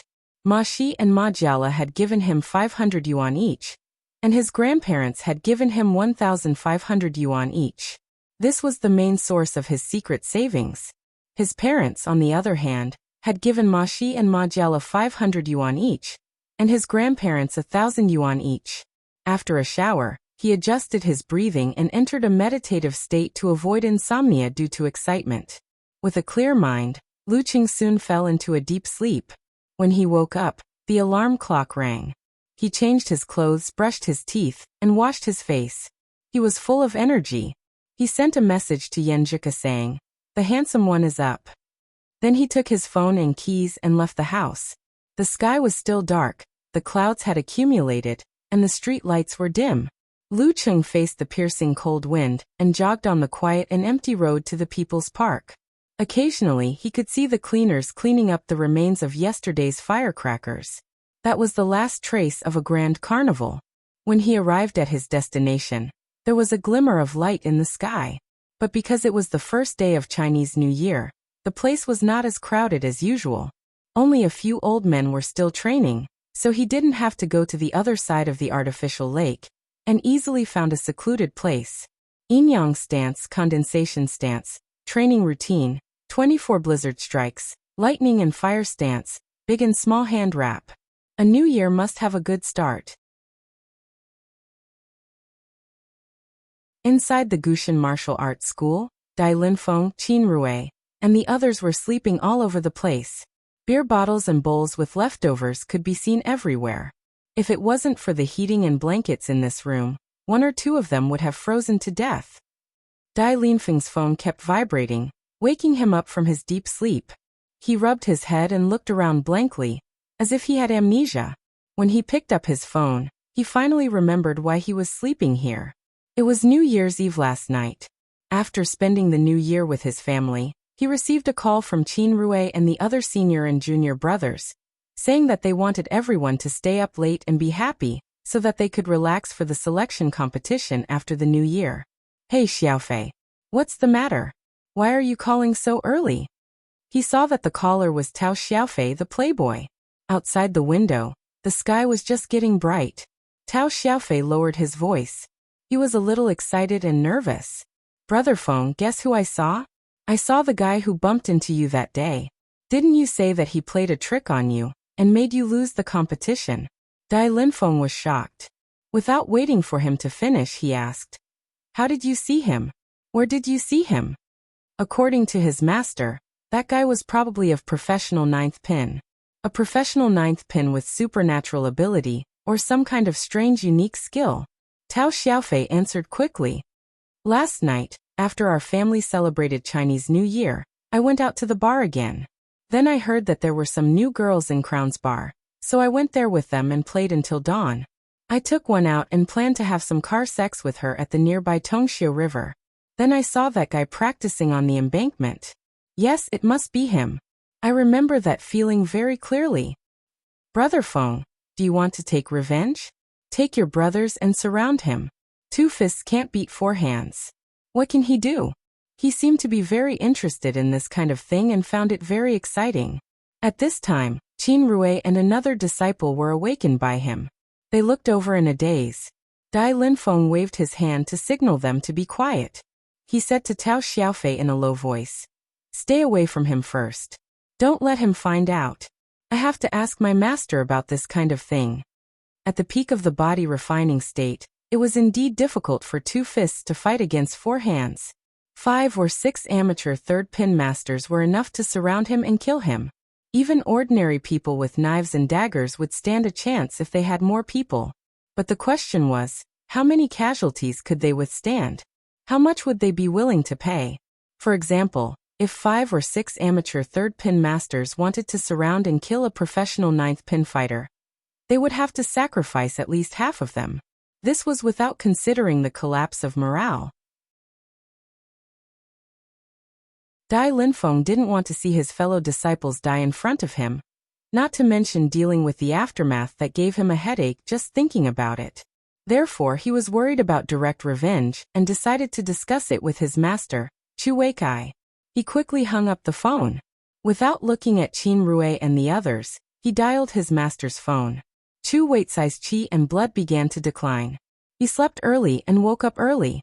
At this time, he was already eating longevity noodles on the first day of the new year.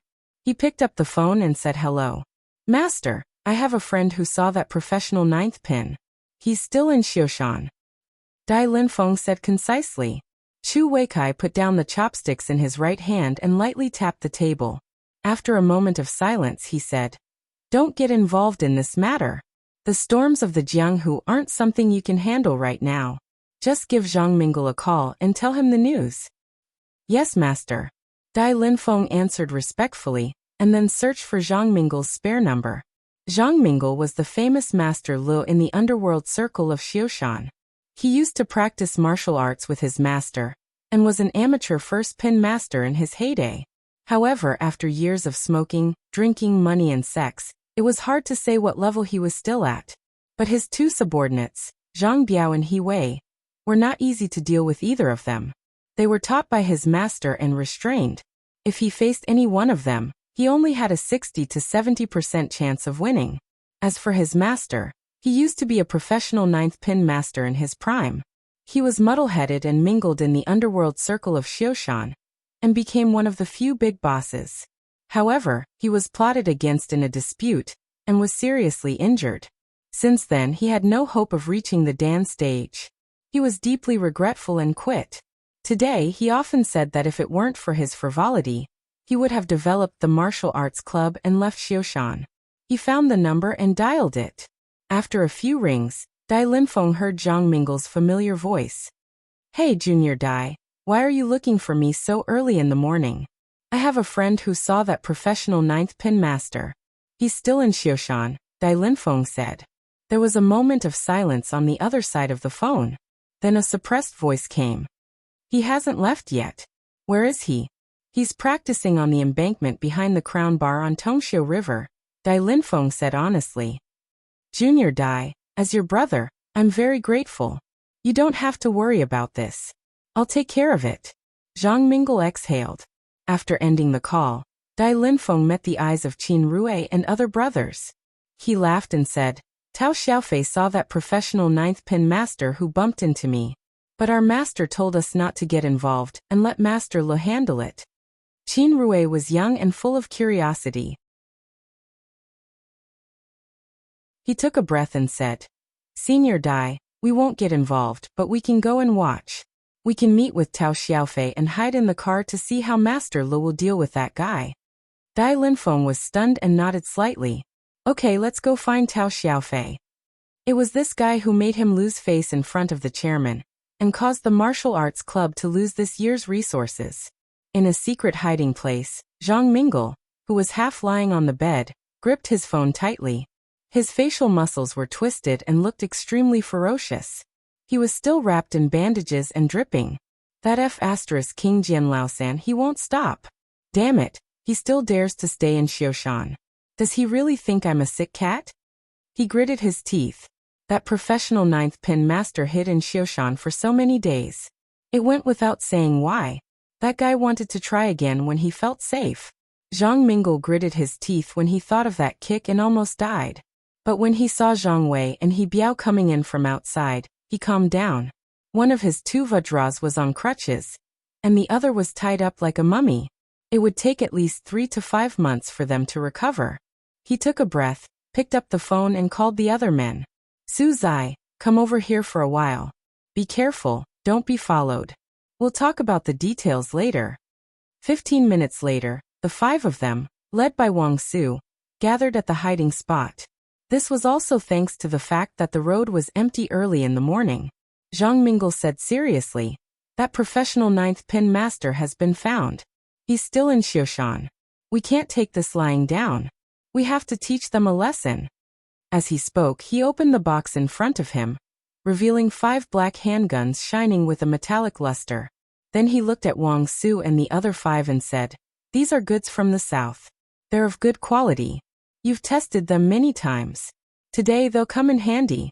Take them and kill that guy. I'll take care of the rest. When the time comes, you guys can go into hiding and come back in 1 or 2 years. Anyway, whether you succeed or not, I guarantee you won't be short of money for the rest of your life."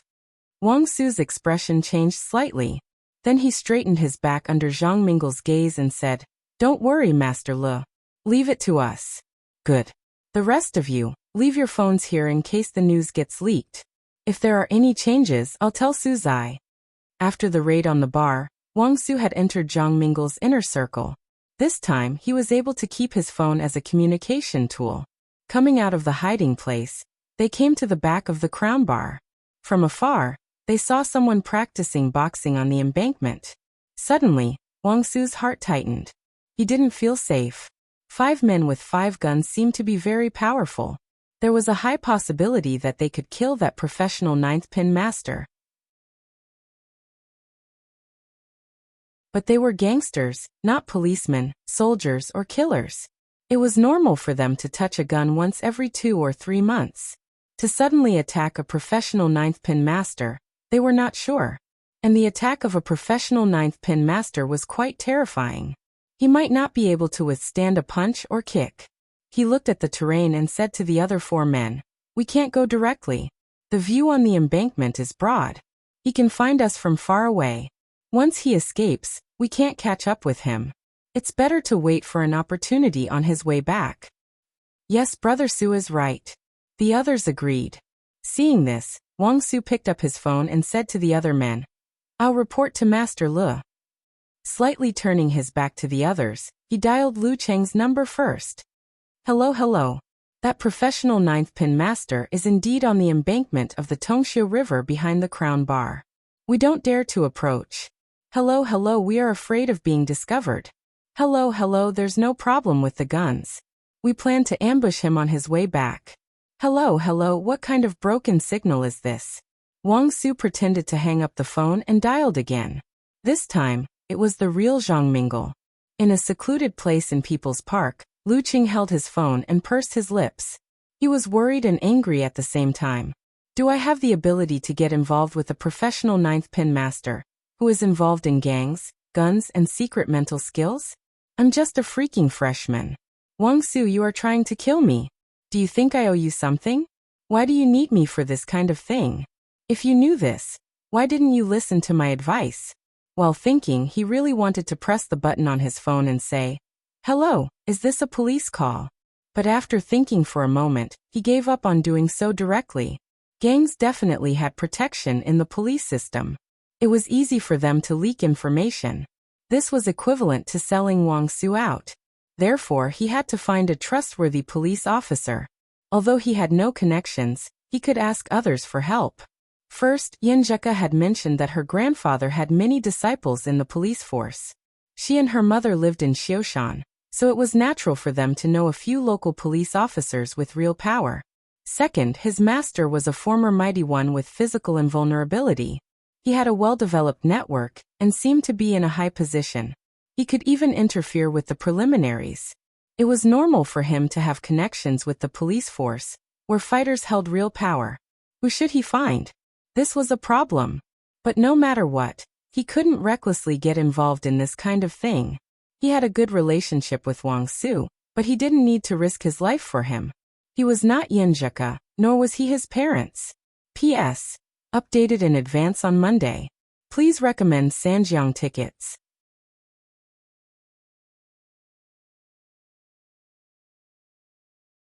Chapter 90. Who should I find? All of a sudden, Lu Cheng's mind was filled with this question. Normally speaking, it would be the most reasonable choice to ask Yinjeka for help because her family was also a native of Xioshan. If she had a good relationship with the local police force, she would probably know the background of Lu and Jian Laosan, so that she could avoid those protective shields and find the most suitable candidate. But there were 3 drawbacks. First, it was not Yinjeka's own relationship.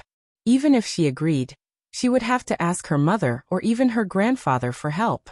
If there was a turnover in the middle, she might be delayed or rejected.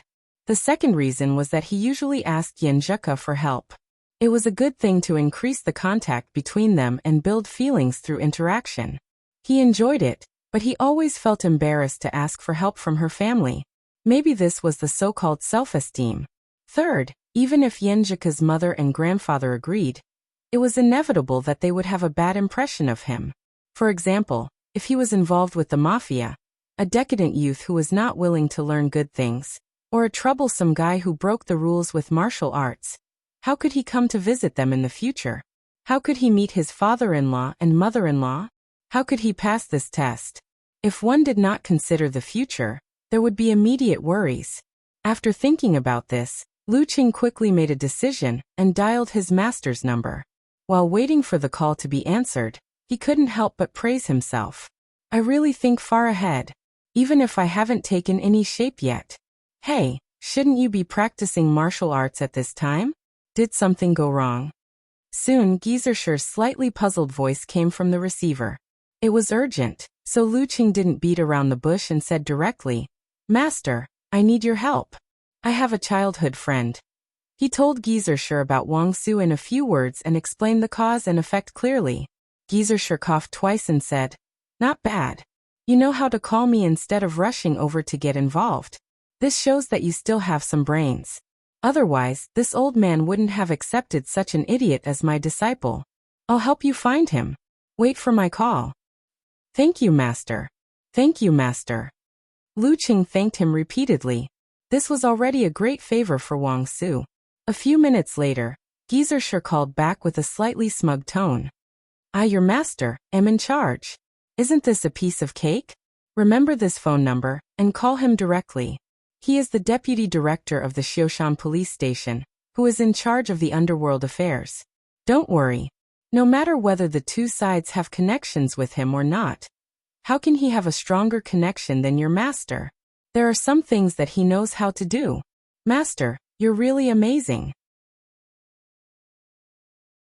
You really have a wide circle of friends. Lu Qing sincerely praised. He squatted down and slid his finger on the soil to write a number. Then he hurriedly dialed it. After a short ringtone, a steady and magnetic voice came from the other side. Hello, is this Lu? Yes, yes, yes. Hello, Director Xing. Lu Qing was stunned. Has my master already mentioned me to you? Director Xing laughed heartily and said. I've heard a lot about Senior Shi. Lu, let me ask you a few details. Just now your teacher gave a brief explanation. Okay. Lu Qing said happily in his heart. After 3 or 4 details, Director Xing laughed and said, Lu, don't worry. Leave this to me. I'll take care of it. If I can't get in touch with him, I'll lead the team directly. Thank you, Director Xing. Lu Qing was a little relieved, and then called Wang Su back. Based on his knowledge of the surroundings, Wang Su had confirmed that the professional ninth pin fighter lived in one of the old residential areas behind the Crown Bar. So he waited for an opportunity at the intersection of the street and the road leading to the embankment. Because it was the first day of the new year, most of the breakfast stalls here were not open. Only 1 or 2 that had to rely on this for a living were still open, providing hot food for the people who had played all night in the bar nearby. Wang Su and 4 thugs were pretending to be passers-by, sitting around a simple table, watching the white-haired stall owner cook noodles in a big iron pot. The cold wind blowing through the street was bone-chilling. The phone rang. Wang Su glanced at it, and his face changed slightly. Then he immediately put on a smile and said, Hello, Le. What can I do for you? With the experience of the last call, Lu Qing was not surprised. He said calmly, I've called the police. I asked someone to find a trustworthy police. His solution was to scare off both sides with the arrival of the police, in case something irreparable happened. Even if Wang Su was arrested, with his relationship with Director Xing, and the gun did not belong to him, it was still possible to fight for a lenient sentence. At that time, he would not dare to follow Lu anymore. As for the professional ninth pin fighter with the secret mental skill, since he had been exposed and attracted a large number of police, he would not dare to continue to stay in Xioshan. All his schemes would have to be put on hold. Things would calm down. The only problem was whether Lu would suspect Wang Su of leaking the information and do harm to him. He could only rely on Director Xing's plan. As a freshman, he really could not take care of everything. Hearing this, Wang Su frowned. This was not what he had expected. But now he could only accept it. After all, no matter what, it was better than fighting to the death with a professional ninth pin master. If he was not careful, he would really die, and there would be no tomorrow. If he hadn't witnessed the terror of a professional ninth pin fighter during the raid on the bar, with his usual hot-blooded courage and willingness to risk his life, he might have had the guts to do it. Okay. We'll be patient and wait. When the time comes, we'll try to solve it in 2 or 3 moves. Wang Su answered with a respectful look. He glanced at the 4 thugs beside him and glanced at their faces one by one. He noticed the cool earrings, the tattoos on their necks, heavy eye bags, and slightly trembling bodies. In the People's Park, Lu Qing moved the phone away from his ear and fell into deep thought again.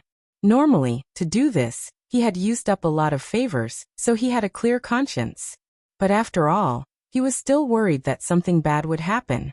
For example, Director Xing could not get in touch with the professional ninth pin fighter, so he could not directly scare the professional ninth pin fighter away and put an end to the matter.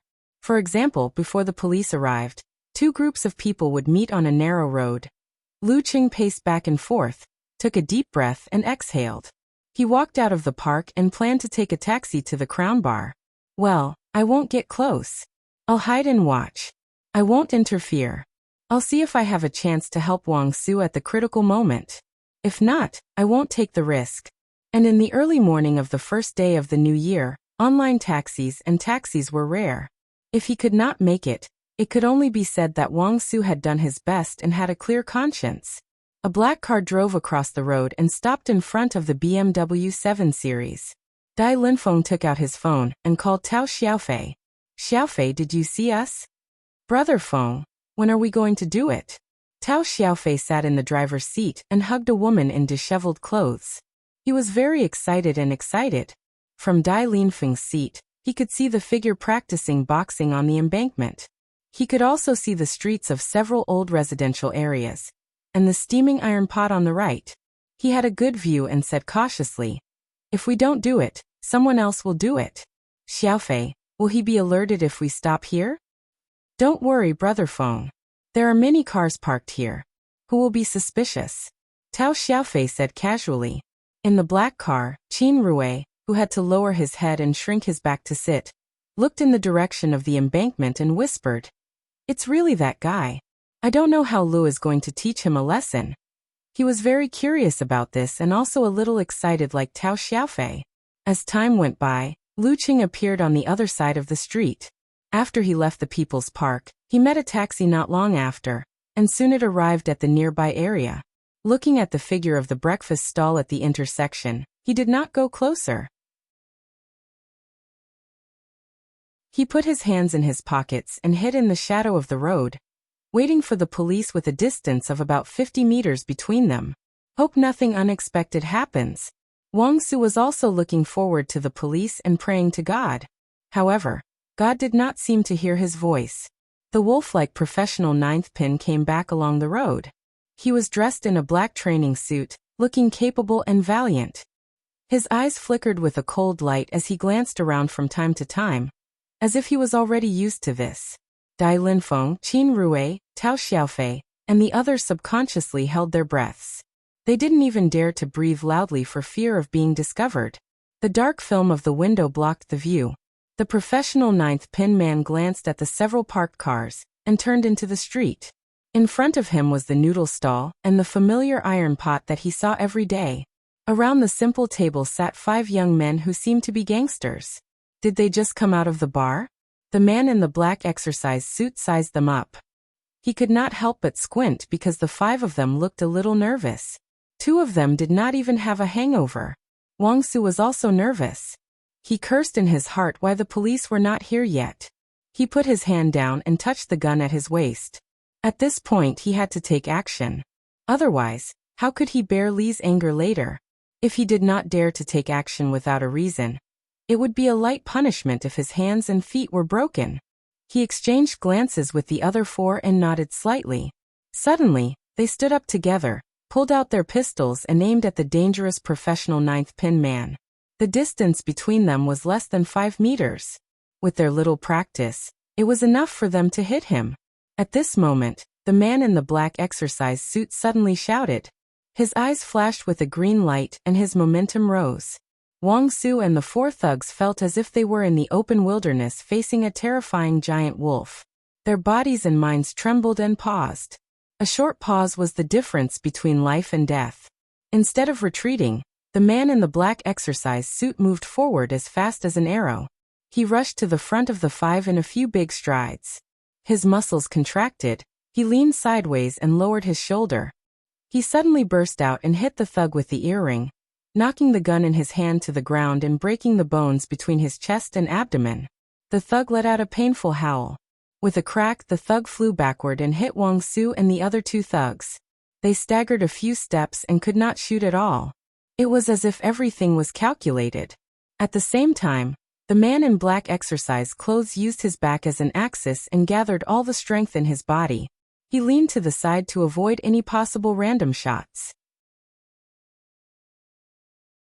He tightened his thigh muscles, and with a bang, he took the opportunity to whip his leg upward. He straightened his instep and kicked high into the air, right in the temple of the tattooed fighter who did not retreat. Bang! The strength poured in and suddenly exploded. The tattooed thug felt his brain explode and instantly lost consciousness. Under this terrifying strength, His 2 eyeballs burst out and fell into the big iron pot, staining the bubbling water red. This, Qin Rui, Tao Xiaofei, and the others were trembling with fear as if they had encountered a demon from hell. It was not terrible to kick a person to death with a whip leg. What was terrible was to squeeze the eyeballs out of their sockets. What kind of terrifying power was this? Wang Su and the other 2 thugs stood firm, and did not care about their companions. They only slightly aimed and pulled the trigger together. Bang! Bang! Bang! 3 loud sounds like firecrackers burst out, but the man in the black exercise suit suddenly disappeared. He fell to the ground with the momentum of the kick and rolled forward to avoid the 3 bullets. After a roll, he had already arrived in front of the thug with heavy eye bags. He did not get up but straightened his back, pressed his left hand down, and clenched his right hand into a fist. He fiercely punched between the thug's legs. Bang! The thug with heavy eye bags screamed miserably and dropped his gun. He covered his crotch with both hands and rolled on the ground. Blood and urine kept flowing out. Seeing this situation, Wang Su, who had failed to shoot, and the thug, who was already trembling a little, lost all courage. Their companion's eyeballs flew out, his face with a black hole mixed with blood, and the flowing urine instantly flashed in their minds. Without any thinking, driven by instinct, they collapsed and fled to the other side of the street in panic. They did not seize the best opportunity with the guns in their hands. The man in the black exercise suit saw this and sighed. He had reached his limit in the fight just now. If the other party had not been scared away, he would not have stood up and lost his mobility. He was afraid that he would have to take 1 or 2 bullets. As for whether he would die, be disabled, or be lucky not to be hit, he could only leave it to fate. He stood up like a carp and picked up the big iron pot in front of the boss, who was paralyzed with fear. He rushed forward and poured the pot in front of him. Ah! Wang Su and the remaining thugs were drenched by the boiling water. They screamed and fell to the ground. The man in black exercise clothes threw away the iron pot and caught up with them in large strides. Viciousness appeared on his face. He kicked the remaining thug's throat with his strength from his shoulder to his waist, from his waist to his legs, and from his legs to his toes. The scream stopped abruptly. The man in the black exercise suit looked gloomy and kicked again at Wang Su. Bang! A foot appeared in his line of sight, blocking the fatal kick. He raised his head and saw a teenager in a white martial arts suit with black edges. Lucheng. In the car, Qin Rui suddenly sat up straight and hit his head on the roof. P.S. Please recommend Sanjiang tickets.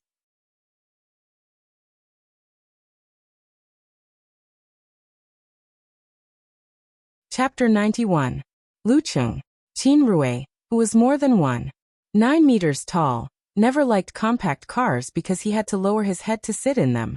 But at this moment, he completely forgot about this. He straightened his back and hit his head on the roof of the car. Instinctively, he began to grimace. However, all this could not diminish the shock, astonishment, and confusion in his eyes. Did I see it wrong?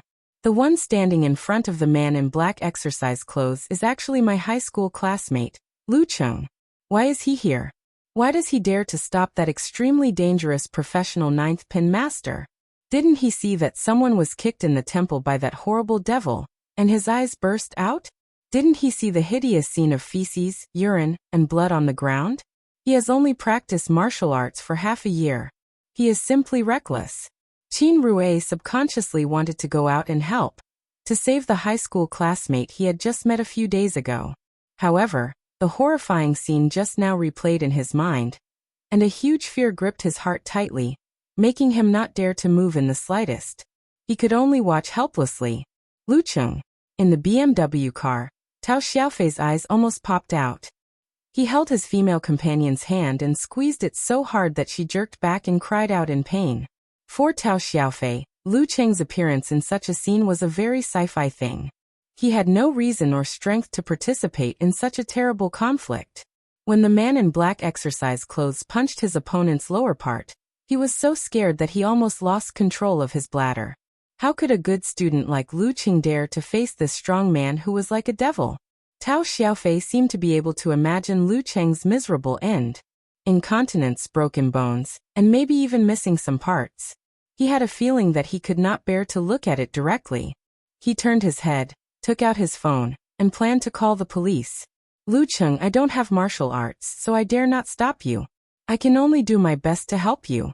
From calling the police, to sending the police, to arriving, Lucheng probably died 17 or 18 times. Lucheng. Dai Linfeng and other Gushan martial arts school disciples had a deep impression of Lucheng, who first pointed out the mental influence problem that day. But they did not want to risk their lives for a stranger. They even looked at Qin Rue together. Once he acted impulsively, they would immediately stop him. That professional ninth pin master is too scary. Was this the strength of an expert who grew up on the brink of death? At this moment, Dai Linfeng's eyes turned cold. He saw a squad of police cars speeding over from the rearview mirror. There were no flashing lights or sounding sirens. The police car is here? But it's too late. This is a one-way street because of the random parking. They'll need at least 1 minute to get here. In that time, the rookie Lucheng would have been beaten to a pulp. Literally beaten to a pulp. His thoughts wandered. Stepping on the wet ground, Lucheng didn't know why he was here. According to his original plan, the most he would do was to give Wang Su a hand and not fight to the death with such a terrifying enemy. However, when he saw Wang Su being drenched in boiling water, falling to the ground and screaming, and the familiar face distorted beyond recognition, his blood rushed to his brain and he became impulsive. He followed the shadows on the side of the road and approached quickly, finally blocking the fatal kick. Since he had already made his move, he had already faced the terrifying expert who had taken his life with one move. He immediately threw all his hesitation and thoughts to the back of his mind. He calmed his mind, guarded his dantian, and entered meditation. He allowed his thoughts to freeze and turn into condensed water. This will be a real life and death battle with no referee or audience. The winner lives, the loser dies. If he didn't have the actual combat experience when he saved Wang Su, he might be trembling with fear or unable to concentrate. Fortunately, the worst situation didn't happen. He even had the advantage of knowing the enemy. He knew that the enemy had a secret mental skill, and that the police could come at any time. He knew that the enemy wouldn't be willing to fight for a long time. Correspondingly, the enemy didn't know anything about him. This might be the hope of his survival. The thought flashed through his mind.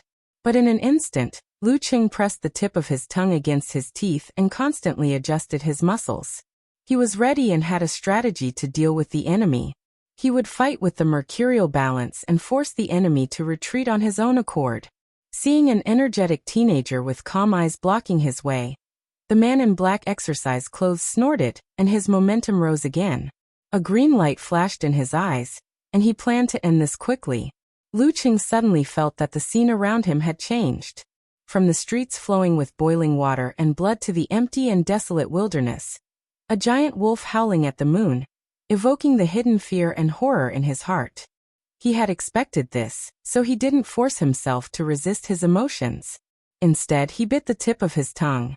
The tingling pain came and the illusion disappeared. In front of him was the man in black exercise clothes.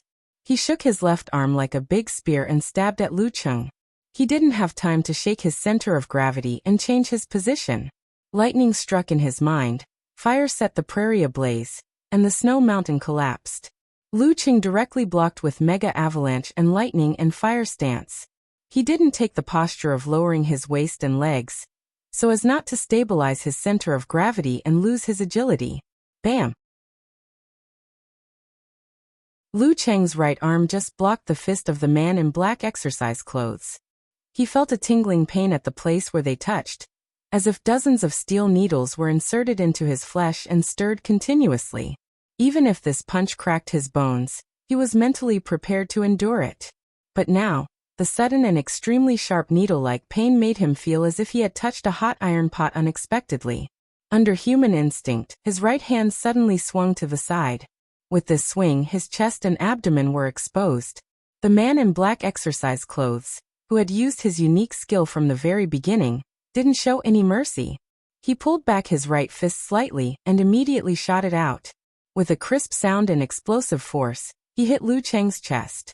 The whistling wind blew in his face, like the announcement of death. Swinging his center of gravity, Lu Cheng exerted force on his right foot, and suddenly turned his body to the side. He narrowly parted the punch and saw it brush past his chest. If he had chosen to lower his waist and legs, he would have been seriously injured even if he didn't die. In this situation, Lu Cheng didn't even think about it. He quickly stretched out his left hand and accurately grasped the right wrist of the man who didn't have time to withdraw it. He was about to lift and shake it. This was one of the moves of the big and small hand wrap, imitating the snake catcher. If a poisonous snake was shaken like this, all the joints of its body would be shaken open.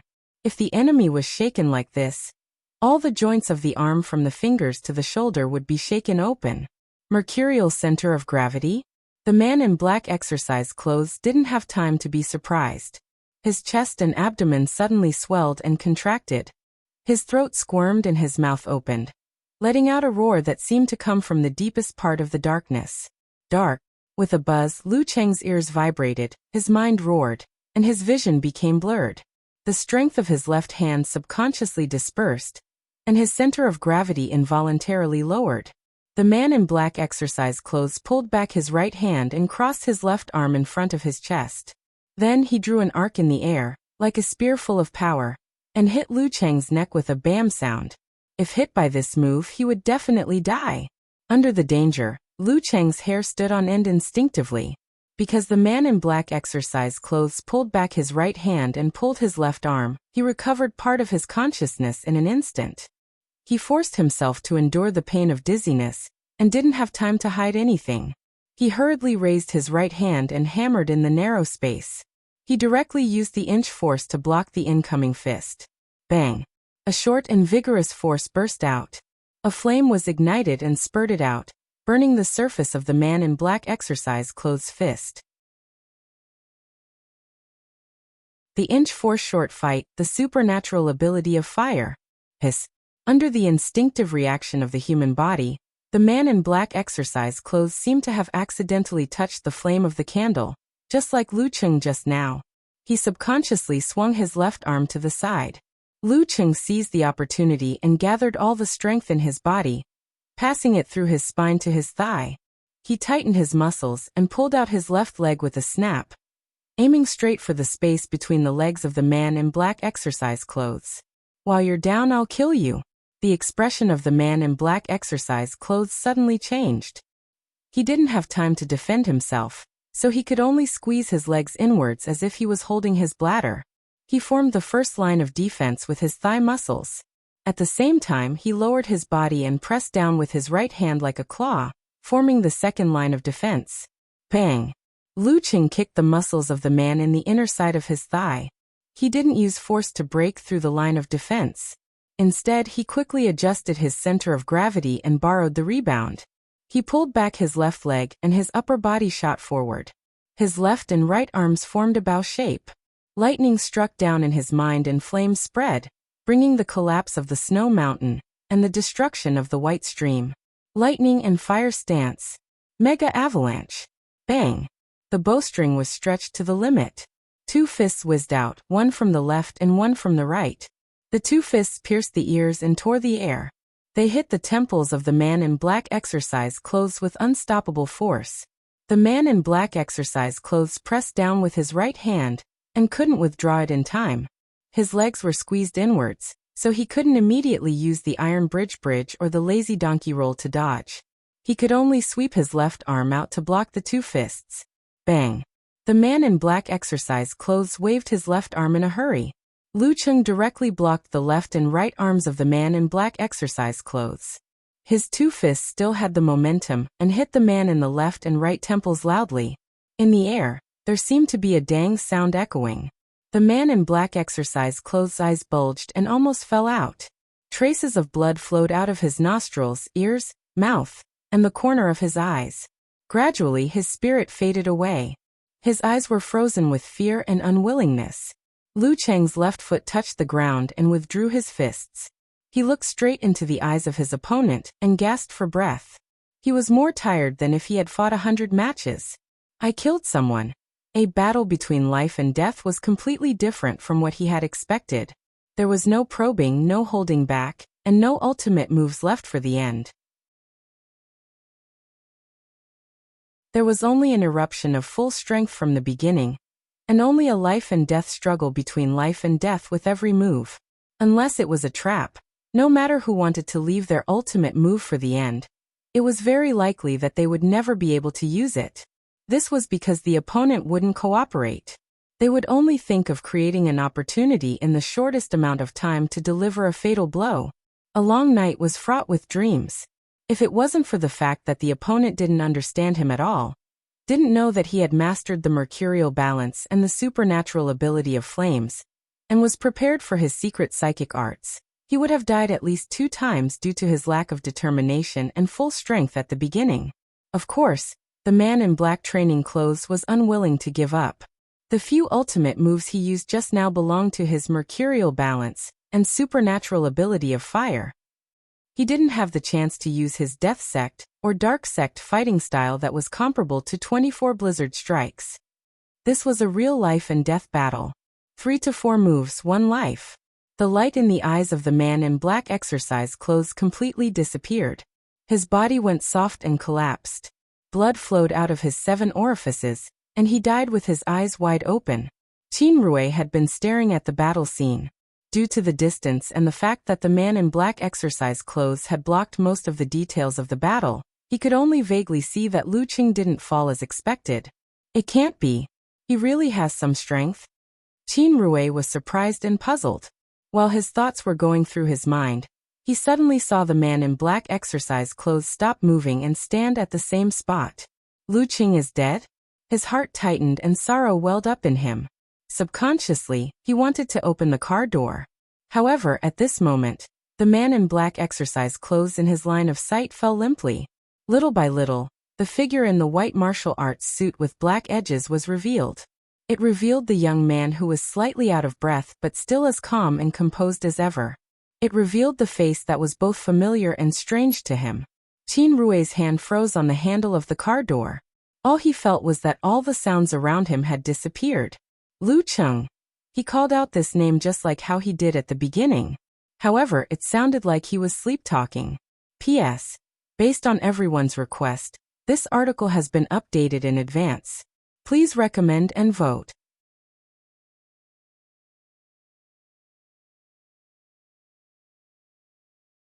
Chapter 92. The sky was already bright, and under the light, everything clearly showed its appearance. The road leading to the river embankment intersected with the street in the old neighborhood, and there was a noodle stall. The simple tables and chairs of the stall were toppled over, and bowls, chopsticks, and noodles were all over the floor. The iron pot was upside down a dozen steps away, and the white-haired boss was paralyzed behind the natural gas stove, shivering and full of fear. Not far from him, there was a hideous body with no eyes and incontinence, and 2 thugs were curled up into a ball, covering different parts of their body. They were either groaning or unconscious, and their lives were quickly fading away, mixed with blood and urine around them. More than 20 meters away from the other end of the street, the ground was wet, and there were 3 people lying on the ground. One of them was curled up on his side, and the back of his ears and neck were full of burns. Another one was a man in a black exercise suit who was bleeding from his 7 orifices, and the last one was Wang Su, who could still move, but was curled up and shivering. His pistol was thrown aside, stained with mud, and reflected a faint light. In such a hellish scene, the only one standing was a teenager in a white martial arts suit with black edges. It should be said that he was a boy who had lost his childishness, and was more like a young man. He was slightly panting, and his back was straight like a javelin, and his expression was slightly confused. For police cars and a dozen or so police officers. When Chief Xing personally led the team to the scene, what they saw was such a bloody, terrifying, and strange picture. Qin also saw such a scene, which made him unable to believe his own eyes. To be honest, when he saw the man in a black exercise suit seriously injure, and even kill an enemy with 1 move, he was so scared that his whole body was trembling. It was not that he had never seen a fight of a professional 9th pin.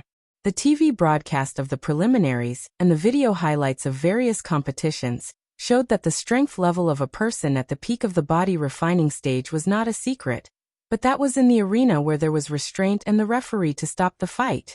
It was very different from the scene where life and death were decided in one move. In just a few moves, the man in black exercise clothes had perfectly demonstrated the observation, reaction, willpower, decisiveness, and improvisation of a professional ninth-pin fighter. He had imprinted the cruel, brutal, tragic, bloody, and terrifying side of martial arts into his heart, leaving an indelible mark. He had made him regard him as a demon that had walked out from the depths of darkness. He had completely lost the courage and confidence to fight with him. All he knew was fear, and trembling. However, such a terrifying martial artist, such a terrifying demon, had died on the spot in the blink of an eye. He was not killed by guns or weapons. He was beaten to death by another martial artist. And the one who killed him was his high school classmate, Lu Cheng, whom he had just met a few days ago. It was said that Lu Cheng had only practiced martial arts for half a year. It was the harmless, kind, and gentle Lu Cheng of the past. It was the Lu Cheng who always copied his homework and didn't know how to fight at all. It was the humorous and witty Lu Cheng who kept joking about his martial arts level during the class reunion. He was not joking. This was probably the biggest shock and the biggest shock Qin Rui had ever received in his 19 years of life. It made him bend down and shrink his neck. He froze beside the car window, his eyes reflecting the young man in a white martial arts suit with black edges. Damn it, I seem to have said that he should show some of his skills when he was free. And now he really did show some of his skills. Between two moves, the demon was killed. Lu Cheng. Tao Xiaofei almost stuck his face to the car window to see the appearance of the figure clearly. But no matter how he looked, it was his former classmate, Lu Cheng. The man in black exercise clothes had caused great fear to him. He had almost lost control of his bladder, and lost control of his bladder in the car. The scene of eyeballs bursting out of their sockets kept flashing in his eyes, and the scene of someone being hit in the groin kept replaying. He felt that under normal circumstances, this was the limit of the human body's peak. It seemed that he was completely invincible. But now, the invincible person was lying on the ground, like a monument that had been crushed by someone. This person was someone he knew, someone he had never thought of. He had been hiding his skills in high school? Tao Xiaofei completely forgot that there was a charming beauty behind him, and couldn't help muttering to himself. Fortunately, I have never offended him. Fortunately, I didn't agree to Brother Feng's suggestion to help teach him a lesson. That's not right. What's the benefit of hiding his skills? People who know martial arts are everywhere. What's the point of hiding? Wouldn't it be better to show off? Damn it. Could it be that smoking and drinking would have such an effect? How the hell did I dare to be rude to him at that time? Can our relationship still be salvaged? Thinking about it, Tao Xiaofei didn't dare to get off the car, approach Lu Cheng, or say hello to him. He felt that if he really did so, he was afraid that he would pee in his pants when Lu Cheng looked at him. He would really pee. Dai Linfeng and the other disciples of Gushan Martial Arts School were not as shocked as Qin Rui and Tao Xiaofei, who had been classmates with Lu Cheng for 3 years. After all, they didn't know what kind of person Lu Cheng was before. But even so, they were still deeply shocked. An expert who seemed to be able to beat them up was so majestic just a moment ago, but in the blink of an eye, he was killed on the spot by Lu Cheng. Only with a comparison could it be clearly shown. At this moment, Dai Linfeng and the others subconsciously came up with an idea in their minds. Invincible under the dance stage. Fortunately, they were not dragged down by Tao Xiaofei, who was unable to do anything right, and had a conflict with this invincible master under the dance stage. Damn it! How could Mingwei Martial Arts School be so lucky to have an accident, and narrowly avoid the competition with Lu Cheng? The cold wind blew and the smell of blood came. Director Xing Chengwu looked at Lu Cheng, who stood out among the wounded and the dead. He couldn't help but be stunned, but soon came to his senses. He waved his hand and said to his subordinates who pulled out their guns and aimed, "Don't be nervous. He's one of us. Quickly protect the scene and see how many are still alive. Cooperate with the ambulance that will arrive soon to rescue the wounded." Before the departure, the experienced director felt that if there was an accident, there would be several casualties. So he directly contacted the hospital and asked the ambulance to come at the same time. It was better to run away than to waste the precious time of saving people.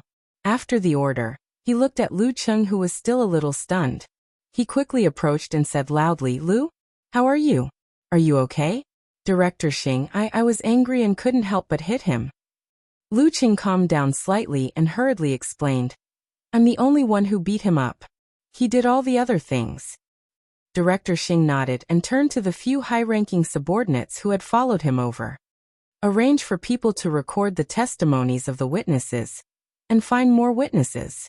This is Xiaolu. He was the one who called the police today. When he got the news, he reported it to me through an elder. I felt that time was tight and might not make it in time, so I entrusted him, who was nearby, to come over and see if he could save a few lives. Haha, he's a good student who acted bravely for a just cause." "Entrusted? When did Director Xing entrust me?" Lu Cheng was stunned, but tactfully did not refute. Director Xing issued orders one by one and arranged them in an orderly manner. When the ambulance arrived at the scene, he said to a policewoman, "Anyway, we still have to follow the procedures. You record Lu's testimony. Don't show favoritism. Do it strictly according to the rules." The policewoman curled her lips when Director Xing was not paying attention. "You said no favoritism, so you must do it. And you have already decided, haven't you? A good student who is brave for justice. Besides, if we really follow the procedures, we have to take him back to the police station to record his testimony. By the way, this is my phone. You can check the call record. It can prove that it was Lu who called the police through an elder. I also talked to him." Director Xing handed over the phone. The policewoman took it and said to Lu Cheng, "Lu, let's go to the car to record the testimony." Lu Cheng nodded and followed her to the police car in silence. He was a little depressed. "I killed someone. A human life had been taken by his own hands just like that. This feeling is really complicated, however. The shock of personally killing someone was neutralized by the bloody scene made by the man in black exercise clothes. It was diluted by the bursting eyeballs and the rolling figure covering the lower part of his body. It made him feel a sense of chivalry. He didn't feel so guilty and didn't have so much shadow in his heart. Wang Su." He seemed to finally wake up and turned to look at Wang Su, who was being carried to the ambulance. Wang Su was shackled by the handcuffs. His vision was scattered, and he trembled in fear. He was like a frightened cub, trembling non-stop. After going through the scene just now, his courage is gone. It's hard to say if there will be any mental trauma, but I'm sure he won't dare to fight in the future. This is good. At least after he gets out of prison, he can resume a more normal life and won't be involved in underworld matters. Well, the burns are concentrated in the back, so he won't be disfigured. Director Xing noticed Lu Cheng's gaze and said with a smile, "Obviously, no boss would want to keep a thug who didn't dare to fight anymore. That's fine too." Lu Cheng repeated this sentence, took a deep breath, and came to the side of the police car to accept the policewoman's questioning. From his name, age, school, and other personal information to the cause and effect of today's incident, he answered honestly and honestly. He only blurted out one thing and added a sentence. What he blurted out was his relationship with Wang Su. He described them as ordinary childhood friends who hadn't had much contact for more than 3 years. They had only met twice recently. He told Wang Su that his master was a mighty one with physical invulnerability. He added that he was sent here by Director Xing. After regaining his ability to think, he understood Director Xing's intentions. Of course, feelings of fear, lingering fear, trembling, melancholy, and other feelings came one after another. It was quite complicated. I can't be so impulsive in the future. Today, I almost died on the spot. I walked the line between life and death a full 2 times. If the other party knew a little about me, then all my hot-blooded efforts would be for naught. All the feelings I pursued with all my heart would be for naught. The brilliant future I dreamed of would be for naught. Only a lonely tombstone would tell me a story of regret and unwillingness. Why am I here? What's wrong with me coming here to have sex? I'm not allowed to have sex with people. I'm not allowed to have sex in the car? At this moment, a familiar voice came into his ears. Turning his head, Lu Qing was surprised to see Tao Xiaofei, Qin Rui, senior brother Dai Linfeng and the others. Such a coincidence? That's not right. While thinking, Lu Cheng resisted the urge to ask and pretended that he didn't see or hear anything. He would ask through QQ or phone later. It was better to avoid unnecessary trouble now. With his keen senses, he noticed that Tao Xiaofei was a little nervous and flustered. However, after witnessing such a scene, it would be strange if a normal person wasn't nervous or flustered.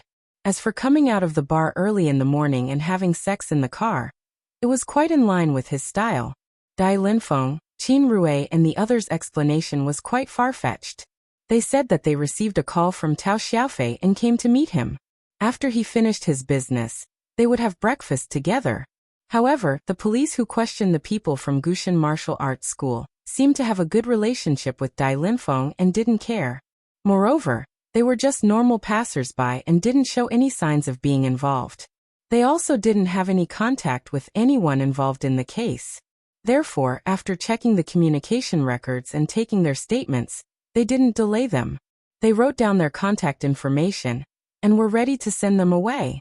After taking the statements, the policewoman asked for the statement of the stall owner.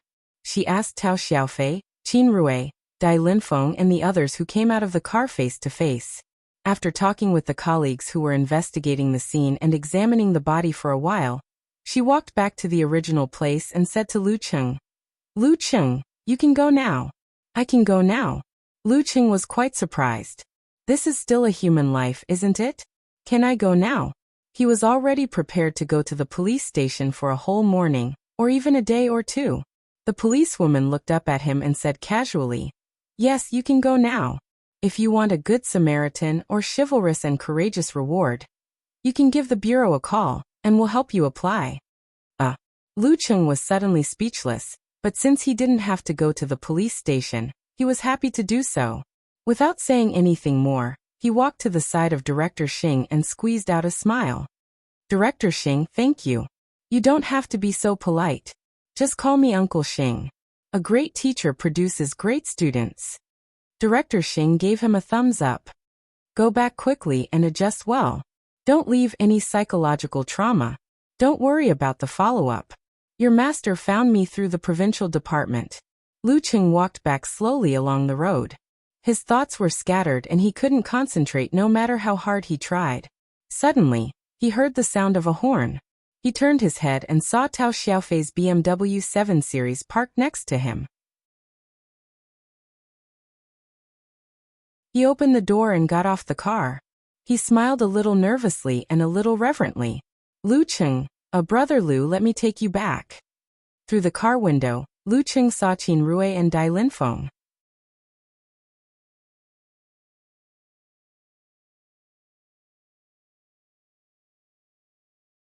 Chapter 93. Coming back to his senses, Lu Cheng thought quickly and nodded to Tao Xiaofei. Okay. No matter why they appeared in the vicinity, he had to warn them not to spread the news. That professional ninth pin mighty one obviously had his own inheritance and social network. Maybe someone would come to inquire about the details, which would cause a lot of trouble. Tao Xiaofei was happy and hurried back to his seat. He saw Lu Cheng open the door of the passenger seat and sit in calmly. The car started and moved forward, but no one spoke. It fell into a strange silence.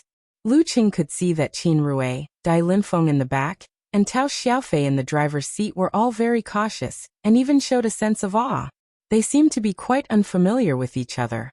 In the quiet car, Tao Xiaofei couldn't stand the silence. He swallowed his saliva and forced a smile. "Brother Lu, I didn't expect you to be so powerful. If our seats were reversed, I wouldn't believe it and wouldn't expect it." Lu Cheng hadn't calmed down yet. He forced a smile and replied, "Just call me Cheng. It's too exaggerated to call me brother or grandpa." Tao Xiaofei was refreshed and his smile became more natural. "No, I'd better call you brother Lu, otherwise I'll feel uncomfortable. Anyway, you're a few months older than me. By the way, when did you start practicing martial arts? How did you become so powerful? Oh my God. I was scared out of my wits."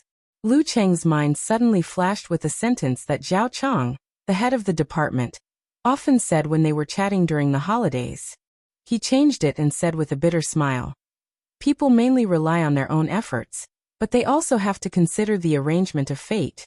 I have never tried to practice martial arts before, so I didn't know I had talent in this area. Fortunately, I joined the Songqing University Martial Arts Club on a whim and met a good coach. Hearing this explanation, Qin Rui and Dai Linfeng in the back row quietly heaved a sigh of relief. They felt that the doubts in their hearts had been resolved. This was how the world worked. Some people were born smart and extremely intelligent, able to produce results that would affect a century, or even longer when they were in their 20s. Some people were gifted with martial arts that were 5 times, 10 times, or even dozens of times faster than the average person. For example, Shi Shan, the reincarnated Buddha of Daxing Temple, had stepped into the physical invulnerability stage at the age of 20. Cheng, I thought you were joking on the day of the class reunion. Qin Rui also calmed down and interrupted. Tao Xiaofei immediately. Brother Lu, I'm sorry. I didn't mean to offend you. I just thought you've only practiced martial arts for half a year. Furthermore, he only started practicing halfway through. One look and I can tell that he doesn't plan to rely on it for a living. Alright, I was wrong. I was blind. Lu Qing smiled. I didn't mean to hide it. There's nothing I can't tell you. You took it as a joke and didn't believe me. I can't do anything about it. I can't roll up my sleeves and hit you on the spot, right? While speaking, he moved his right hand and suddenly felt a stinging pain in his arm. It was the part where he was hit by the professional 9th pin master for the first time. Shocked, Lu Qing didn't have time to continue speaking. He unbuttoned his sleeve and rolled it up. There were dozens of red and swollen spots near the elbow joint. They were densely packed and connected together. He could still feel the stinging pain. Did that professional 9th pin master hurt you? Tao Xiaofei glanced at it, and was so shocked that he almost drove the car into a ditch. Qin Rui and Dai Linfeng leaned forward and took a closer look. They both gasped because this injury was so strange that it made them numb all over. Lu Qing checked it carefully and touched it with his left hand. He was sure that it was just a red and swollen area with no blood. It didn't look like he was stabbed by a needle. He was worried that there might be some hidden danger. He didn't answer Tao Xiaofei's question, and took out his phone to call his master. The reason why he didn't avoid Tao Xiaofei and the others was that he wanted to intimidate them with the strength of a physical invulnerability mighty one, so that they wouldn't dare to talk nonsense and spread it everywhere. In case he needed to go to the hospital, he might have to ask Tao Xiaofei to send him there. After a short ring, the phone was connected. Gizershir's familiar hoarse voice came through.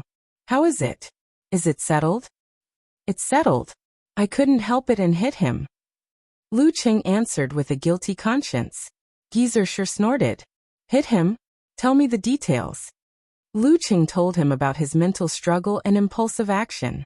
In the end he said, I know it's not good, but the blood rushed to my brain. Gizershir clicked his tongue. Don't say it. I don't have a stupid disciple like you. Without waiting for Lu Qing to answer, he paused and sighed. But who doesn't have impulsive moments when you're young? As the saying goes, if you're not impulsive when you're young, you're not brave. If you're impulsive when you're mature, you're brainless. Remember this lesson. Yes, master. Lu Qing changed the topic and talked about his injury. By the way, when I was fighting with that guy, I felt like dozens of needles had pierced into my flesh. Now it's densely packed and swollen. Is that okay, master? Gizershir thought for a while and said, Tell me the details. When Lu Qing was done, he laughed and said, I was wondering what it was.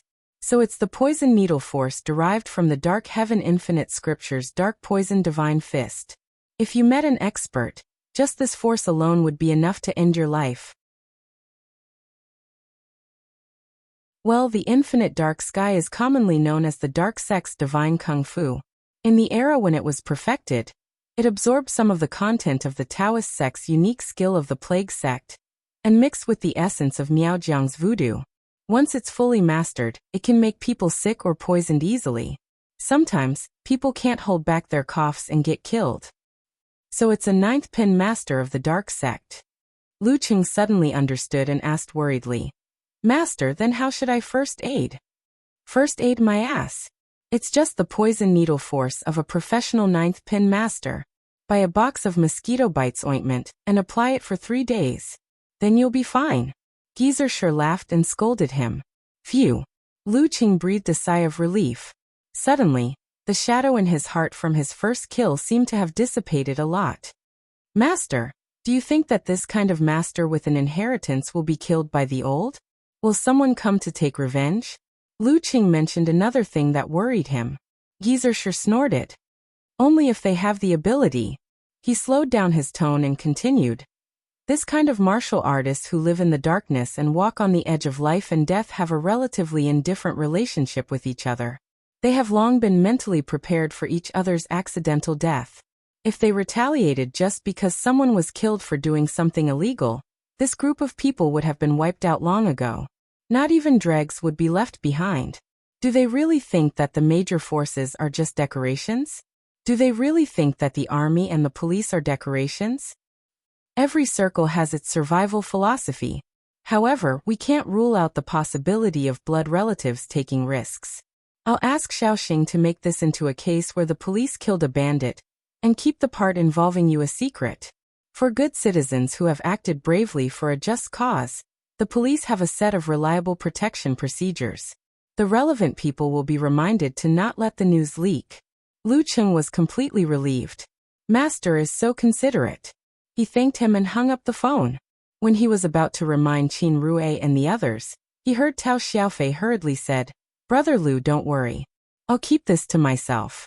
I won't show it to anyone. Qin Rue and Dai Linfeng looked at each other and said, Qing, there's no problem on our side. I'll tell the other brothers to unify their statements. We'll say that one of the gunmen killed the professional ninth pin and died together with him. Even the other 4 gunmen are either dead or seriously injured. Thank you very much. Lu Qing said gratefully. Dai Linfeng smiled and said, Don't worry. We won't even tell my master. His master was old, but the friend in front of him might be strong for another 10 or 20 years. To build such a friendship, it was no big deal to hide a little from his master. Although Qin Rue said that he would remind them, he still needed Dai Linfeng's help. In the eyes of the other brothers, he didn't have much prestige. After a few phone calls, Dai Linfeng said seriously, It's done. No problem. Then he hesitated and asked, Cheng, if we invite you to represent Xiaoshan in the preliminaries, will you accept? We can recommend you as the leader. Without hesitation, Lu Qing shook his head and said, No. The next practice of Songqing University Martial Arts Club is to organize a team to participate in the preliminaries. I see. Dai Linfeng murmured. He couldn't tell whether he was disappointed or happy. At this time, Tao Xiaofei's car had arrived near Lu Qing's house. He knew that Lu Qing lived in this area, but he didn't know which road and which street it was. Just get off here. I need to buy some ointment. Lu Qing didn't bring his wallet, but he could pay with his mobile phone. Tao Xiaofei was quite obedient and didn't show his usual arrogance. Dai Linfeng asked casually, Cheng, is your master the coach of Songqing University Martial Arts Club? Yes, he used to be a mighty one with physical invulnerability. Lu Qing pointed out deliberately. In an instant, Dai Linfeng, Tao Xiaofei, and Qin Rue froze. They almost blurted out, No wonder. I'll go first. See you later. Lu Qing didn't delay and got off the car. After seeing him off, Tao Xiaofei exhaled and said, That's amazing. Brother Lu, that's amazing. After he sighed, he laughed inexplicably and said, With such a classmate and friend, I can show off in the future. Qin Rue had mixed feelings. He looked at Dai Linfeng and asked, Are we going back to the martial arts club? Why should we go back to the martial arts club? Now that I've calmed down, my mind is filled with the bloody scene from before. It's all about that devil-like guy. Let's go drink. You won't be afraid when you're drunk. Tao Xiaofei interrupted and suggested, What's there to be afraid of? Think about it. If your classmate is Lu Qing, that devil will be scared away. Qin Rue sighed and joked. After a moment of silence, Dai Linfeng said, I won't drink anymore. I won't drink anymore. Even a genius like Lu Qing had to quit smoking and drinking, let alone him.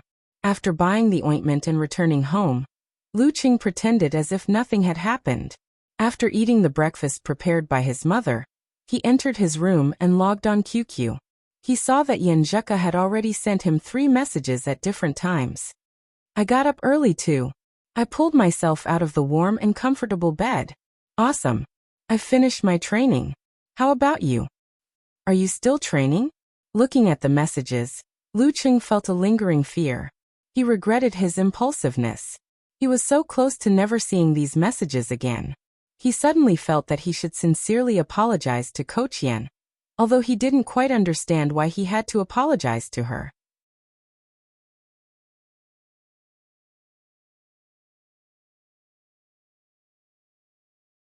Chapter 94. Since he was going to admit his mistake, he had to be honest with Yenjika. Otherwise, what did she mean by saying that out of the blue? Lucheng had no idea how Yenjika would react when she found out about this. He hesitated for a moment, but after careful consideration, he finally decided to confess and be lenient. If Yenjika's family had connections with the local police as he had expected, there was a high chance that she would hear about it by chance. At that time, the consequences of keeping such a major event a secret would be more serious than acting rashly. According to Kai Xiaoming, no one liked to be lied to. Men were like that, and women were even more so. Lucheng considered his tone and calmed down the haze that rose again because of recalling what had happened. He sent a message directly without using an emoji. Coach Yen, I did something wrong today. Confessing also required skill. Obviously, it was not a good idea to say it all out. It was better to tell her little by little to reduce the impact and increase his legitimacy. It was better to give Yenjika some buffer time. After a while, Yenjika sent a blank emoji and said, "What did you do wrong?" Lucheng did not go straight to the point. He said from the beginning, "When I was training today, I suddenly received a call from Wang Su. He said that their boss found the trace of a professional 9th pin and asked them to bring guns to intercept him. He felt very scared and very uncertain." "So you rushed there like a fool?" Yenjika did not use an emoji. It seemed that she did not know what to use. No. Lucheng hurriedly denied. A professional 9th pin involved in gangs, guns, and secret spiritual methods. I'm not Superman. I haven't even reached the professional 9th pin yet. How could I have the guts and confidence to do that? My first reaction was to call the police. But considering the existence of protection on both sides, I decided to ask someone to find a trustworthy police. It would be best to scare off both sides directly without revealing Wang Su's problem. So, I didn't want to let Wang Su know. My first thought was to call you. But then I thought that you had to go through your grandfather or your mother. There might be some changes in the middle. So I decided to call Coach Shi. He has a strong background and is not an ordinary person. He must have a lot of connections. Sure enough, Coach Shi soon contacted Deputy Director Xing of the Xioshan police station. Lucheng originally wanted to say one sentence at a time instead of typing a bunch of words. But after experiencing such a thing, he was not a guy with a strong mentality. He could not completely calm down no matter how hard he tried. Once he opened his mouth, he could not wait to explain the cause and analyze his psychological changes at that time. Yenjika continued to sit in a daze. You handled it very well. If such a thing really happened, I don't think I could handle it better than you. How can this be called wrong? I made the call, but I still rushed over. Lucheng said weakly. It's very dangerous to get involved in this. Lucheng hurriedly explained. I thought that if Director Xing did not contact both sides in time and warn them so that the thing would not happen, he might not be able to make it in time. Anyway, I was just there to watch. If I was really confident, I would give him a hand. If not, I would not force it. My own safety is more important. After more than a minute of silence, Yenjika replied with a sigh. I thought about it. If it was me, or one of my best friends, I might be nervous and impulsive. Well, you know how to act according to circumstances, and not act blindly. It's just a small mistake. Just be more careful in the future. But in the end, I still acted blindly. Lucheng didn't dare to say it directly. First, he described the scene that he witnessed. Based on his intuition, he emphasized the ruthlessness and coldness of the professional 9th pin fighter, and the miserable helplessness of Wang Su and the other hatchet man after they were drenched in boiling water. They threw away their pistols and rolled on the ground. He also pointed out the intentional killing of the man in black exercise clothes. Of course, he did not mention the bloody and nightmarish scene of eyeballs exploding. At that time, I was stunned. Blood rushed directly to my brain. Lu Cheng said carefully. After another long ellipsis, Yin Zhika said, "So, you just jumped out of the room? Are you okay? Are you hurt?" Seeing that Yin Zhika was concerned about this first, Lu Cheng felt warm in his heart. He hurriedly said, No, I was just shocked. My emotions are very complicated and I can't calm down." "That's good." Yin Zhika sent a sitting and exhaling emoji and said, "I was imagining a scene just now. You're in plaster and bandages all over your body. You're lying in bed like a mummy and you're sending me a message." Before Lu Cheng answered, she sent a fierce emoji and said, "Now you know how to be afraid? Do you dare to be so impulsive in the future? You relied on your mercurial balance to survive until the police arrived and scared the opponent away?" This was the only safe way she could think of. As for surviving a head-on confrontation with a professional ninth pin, especially a professional ninth pin who grew up between life and death, it was unrealistic unless Chung had an awakening outburst like when he fought against Yi Yaoding again. However, this kind of thing could not happen continuously in a short time. "No, I won." Recalling that time, Lu Cheng trembled again. It seemed that he had some post-traumatic effects, so he did not directly say that he killed the opponent. "You won." Yin Zhika sent a dumbfounded emoji and asked after a long time, "How did you win?" Lu Cheng thought for a while and quickly typed on the screen keyboard, "It's hard to say. Let's video call, and I'll show you. Watch."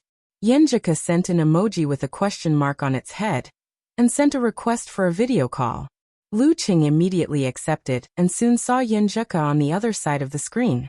She was wearing a fluffy white home dress, lying on a bear plushie. Her hair was tied up with a hairpin, revealing her slender white neck. Her cheeks were a little rosy, and her eyes were clear and clean. There was a little cuteness in her beauty, as if she had just come out of the shower. She frowned and pursed her lips, as if she was adjusting her image in the video call. Then she put on a serious face and said, "Tell me, how did you win? Tell me the truth and I'll be lenient. Resist and I'll be strict." Looking at the delicate figure and listening to the familiar soft voice, Lu Cheng's trembling body eased and the haze in his heart dissipated. He put his hand in front of the screen and said, "Look." As he spoke, he rubbed his thumb and middle finger together, creating a slowly burning flame. Yin Zhika's expression suddenly became vivid. Her big black and white eyes were wide open, and her delicate elegance disappeared. Her beauty and cuteness took over. "Fire. You've awakened the supernatural ability of fire? The fight with Yi Yaoding?" She quickly came back to herself and figured out the cause. Lu Cheng nodded and said, "Although the temperature is quite high, it's just a little bit. It can be extinguished by the wind, so I can only use it in the short fight. When I awakened it, I wanted to tell you immediately, but I also wanted to surprise you by performing magic for you after school started. So I didn't tell you." He hurriedly explained his original idea, so that Yin Zhika wouldn't think that he was deliberately hiding it. Girls wouldn't mind this kind of surprise concealment. Instead, they would be very happy. "Oh, you can do magic now," Yin Zhika joked. Her eyebrows relaxed and showed joy. The temperature was quite high, and the opponent was completely unprepared. If he was burned in a hurry, it was likely that he would launch a conditional discharge, which gave you the best chance to win. No wonder you could win. Then what? Lu Cheng took a deep breath. The scene of the professional ninth pin's eyes quickly disappearing seemed to appear in front of him. The fear and unwillingness in his eyes appeared. He answered honestly, "Between life and death, I couldn't hold back, so I killed him." "Killed him?" Yin Zhika murmured. She wanted to say something, but after seeing Lu Cheng's repressed and tense expression, she became nervous and concerned. "Don't feel too guilty. This kind of person lurks in the dark and may have killed more people. He has done dozens of bad things, if not 100. You are helping the people get rid of evil. You are being chivalrous. Don't take it to heart. At that time, Wang Su and the others were crying on the ground. Their guns were out of their hands, but he still deliberately killed them. You didn't do wrong to stop him. She seems to care more about whether I'm traumatized. Lu Cheng was stunned. To be honest, the shock after killing the person was less than he expected. The same was true for the haze left behind. There were many reasons for this. First, he didn't have much contact with the man in black exercise clothes, so his impression of him was very thin and couldn't support the image of a living person. Second, he didn't see his family and friends, so he didn't see the kind of grief he felt. Third, he witnessed him brutally killing the enemies who had lost their ability to resist. He was cold and ruthless, which was equivalent to doing it on purpose. He felt that he was doing justice, so he didn't feel too guilty. Fourth, he couldn't hold back when he was between life and death. If it wasn't on purpose, he didn't feel too much suffering. In other words, he did have traumatized, but it was far less serious than Yenjika thought. However, at this time he could take advantage of the situation to act pitiful and arouse her sympathy and concern. Wouldn't it make her quickly forget about the self-defense killing and his reckless and impulsive mistake, and shift her attention to comforting him? In a flash of inspiration, Lu Cheng immediately put on a heavy and depressed look. I also comforted myself like this. But after all, it's a living person. Once I calm down, I will recall the scene at that time. Later, Director Xing came to the scene and said that he asked me to stop it. He took a statement and let me go. In today's martial arts era, it was common to ask a master with a clean background to stop a crime, just like a foreign private detective to help solve a case. Yenjika said a little anxiously. Why don't you go to the hospital? Psychiatry or psychology department? You can receive counseling. You can't have traumatized, or you may have psychological problems in the future. A psychiatry or psychology department. Lu Cheng was so scared that he almost broke out in a cold sweat. If he really went there, he would have problems even if he didn't have any. He quickly said, no need. I feel much better after chatting with you for a while. You are my life mentor, and also my psychological counselor. In the mood of concern and anxiety, Yenjika couldn't help but laugh. Her shallow dimples were overflowing with beauty. Really? She quickly controlled her expression and asked in return. Really? Lu Cheng answered seriously, letting the heavy depression fade away, leaving only the residual haze of his original nature. Yenjika nodded like a chick pecking rice. Then I will counsel you properly. She picked up the silver-white notebook beside her and put it on her lap. While searching for relevant psychological information, she video chatted with Lu Cheng to counsel him.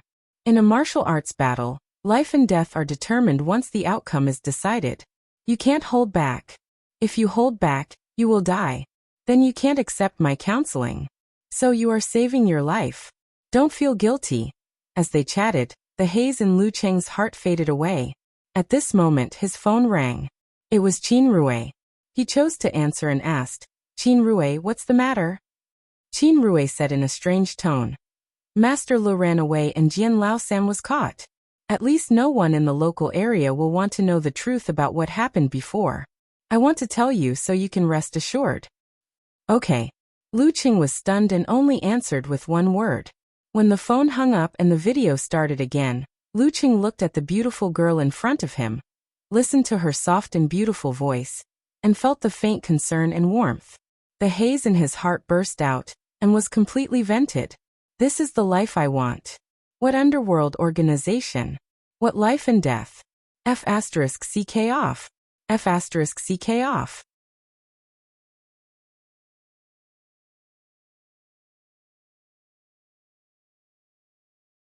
Chapter 95. Why was the video call cut off? Yenjika asked casually. No longer suppressing his emotions, Lu Cheng, who had completely vented his emotions, said happily, just now my classmate called me, the one from Gushin Martial Arts School. He said something about Lu running away, third Jian was caught, and no one in the local underworld would care about what happened before. Yenjika opened her mouth and showed a cute expression. No wonder you look so relaxed. Uncle Xing is quite efficient. It only took 1 or 2 hours to complete the anti-gang operation. Anti-gang operation? Lu Cheng repeated subconsciously. Yenjika said with a serious face. A big case with 4 or 5 lives and a shooting case in the city. How can you explain to the city government and the provincial government and eliminate the social impact if you don't take action? If Uncle Xing didn't react quickly enough, even if you found Coach Sure in advance, even if the other party killed you intentionally after self-defense failed, even if the witness's testimony was favorable to you, you would still be in the police station for several days, or even half a month. What will your parents think then? Do you have to scare them to death?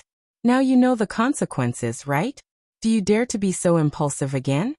Lu Qing was really scared and regretful. He nodded hurriedly and said, I know. I won't be so impulsive again. According to his shallow legal knowledge, if it wasn't for Director Xing's reaction and endorsement, he would be in big trouble. At that time, Wang Su and the other hatchet man were drenched in boiling water, rolled on the ground, and threw out their pistols. It was considered an assault. When the other party caught up and killed them, it wasn't even excessive self-defense. It was already a standard murder. However, he had a call with Wang Su beforehand. It was very likely that he would be misunderstood as one of them. If he took the opportunity to kill several people, not to mention that he would definitely be sentenced, just being detained and waiting for investigation would be a big headache for his family. With Director Xing's endorsement, not only was he entrusted by the police station to help, but he was also a good citizen who acted bravely for a just cause. Wang Su's call record with him could also be considered as Wang Su's subjective performance in calling the police, and he would be given a light punishment. This was like the difference between heaven and earth. Impulsiveness is really bad. While thinking, Lu Qing suddenly thought of something and blurted out, Uncle Xing. He didn't notice that Yenjika called Director Xing Uncle Xing just now. Yenjika pursed her lips and smiled, showing her dimples. If you chose to ask me for help, you would go to Uncle Xing in the end. He is a good friend of my parents. I see. Lu Qing suddenly felt lucky that he had confessed. Otherwise, if Director Xing mentioned it casually in front of Yenjika or her parents one day, the consequences would be very serious. It would definitely be more serious than what he had done in order to save someone's life. Even if they were really together, they might break up. Yenjika tucked her black hair behind her ear. Her bright eyes moved up as if she was thinking about something. Soon she said, I think you should go and thank Uncle Xing formally. Although he was asked to help by Coach Sure, after all, he really helped you and helped you out of a lot of trouble. A simple thank you is not sincere enough. Makes sense. Lu Qing agreed that he should thank Director Xing properly. His master was his master, and he was his own person. They shouldn't be mixed together. Haven't I always been muddle-headed and depressed? I can't even remember to do this. Coach Yen, how do you think I should express my sincerity? Show your attitude. Attitude. Yenjika nodded with satisfaction. Call Uncle Xing tonight and ask him when he is free. You want to pay him a New Year's visit and bring some small gifts. Sit for a while and say thank you sincerely. He will know that you are a person who values friendship. If you have other troubles in the future, you don't have to go through Coach Sure. You can go to him directly. A small gift will do. Lu Qing asked with his shallow social knowledge. You don't trust me? Yenjika glared at him and made a fierce expression to ease Lu Qing's mood. At this time, expensive gifts are not good. First, it will make you feel distant. Second, Uncle Xing won't dare to accept it. What will Coach Sure think if he accepts your expensive gift? Third, I just endorsed you and you give him an expensive gift. Do you think you can't use it against him? Lu Qing nodded thoughtfully. Coach Yen, why do I feel that you know so much more than me, especially when it comes to interpersonal relationships? Of course, girls are always more mature than boys. Yenjika smiled and opened her pink lips, revealing a row of neat white teeth. After chatting for a while, Lu Qing heard a female voice calling Ku from the other side of the phone. Is someone looking for you? He asked. Yenjika took off the hairpin. Her black hair cascaded down like a waterfall. Her gentle and charming feminine charm made Lu Cheng's heart palpitate. He was silly and dazed. Yeah. My mom is calling me. I have to go to my cousin's house for the New Year at noon. Yenjika looked at the mirror next to her and fixed her hair. It's very troublesome to celebrate the new year in Jiangnan. I have to visit my relatives one by one. Then I have to entertain different relatives separately. I can go from the first day of the new year to the 15th day of the new year. What's more, the dishes in each family are about the same. Lu Qing smiled absent-mindedly. It's very easy in Xioshan. Take my family for example. My grandpa's relatives will celebrate the new year together. My grandpa's relatives will celebrate the new year together. The rest of them will just visit the closest relatives. It doesn't matter if they don't visit. It's like I'm not from Xioshan. Yenjika rolled her eyes at him. Lu Qing felt like he was shot by an arrow. I miss the relaxing new year in Xioshan. She continued. I'm hanging up now. Lu Qing was about to say okay, when a question popped up in his mind. He thought for a while and said, Coach Yan, I made a mistake today. Will you have a bad impression of me? This kind of thing shouldn't be asked directly. He should observe her body language and make up for it. But he couldn't help himself. Yenjika bit her lower lip with her teeth. Suddenly, she smiled and showed her dimples. Since you're honest and lenient, I won't leave a bad impression on you. She stopped smiling and said seriously, You're a good Chung. When you're impulsive next time, think about your parents, your friends, and your future. Don't be impulsive without considering the consequences. Fortunately, it's not a big deal this time. Yes. I'll remember Coach Yan's words. Lu Qing put on a swearing pose and added, But this is murder, a living human life. After saying that, he couldn't help but want to slap himself. Didn't he mention something that didn't boil? What if Yenjika was traumatized? Yenjika's eyes would look up slightly when she was thinking, which was very cute. She thought for a while and said, Actually, I'm not as unhappy about you accidentally killing that professional ninth pin fighter, as you're involved in the mafia dispute. When you first mentioned that he raided the bar, I secretly cursed him. That hateful guy dared to come to Xioshan to make trouble and break the peace. I hoped that some hero or policeman would punish him. But I didn't expect that it wasn't a hero or a policeman. It was you, the young hero. Anyway, in my heart, he was already a dead man. She teased young hero Lu and continued, This mentality may have something to do with my family. I often hear my grandpa talk about similar things, so I think it's quite normal. If it were someone else, they wouldn't have the mood to enlighten you.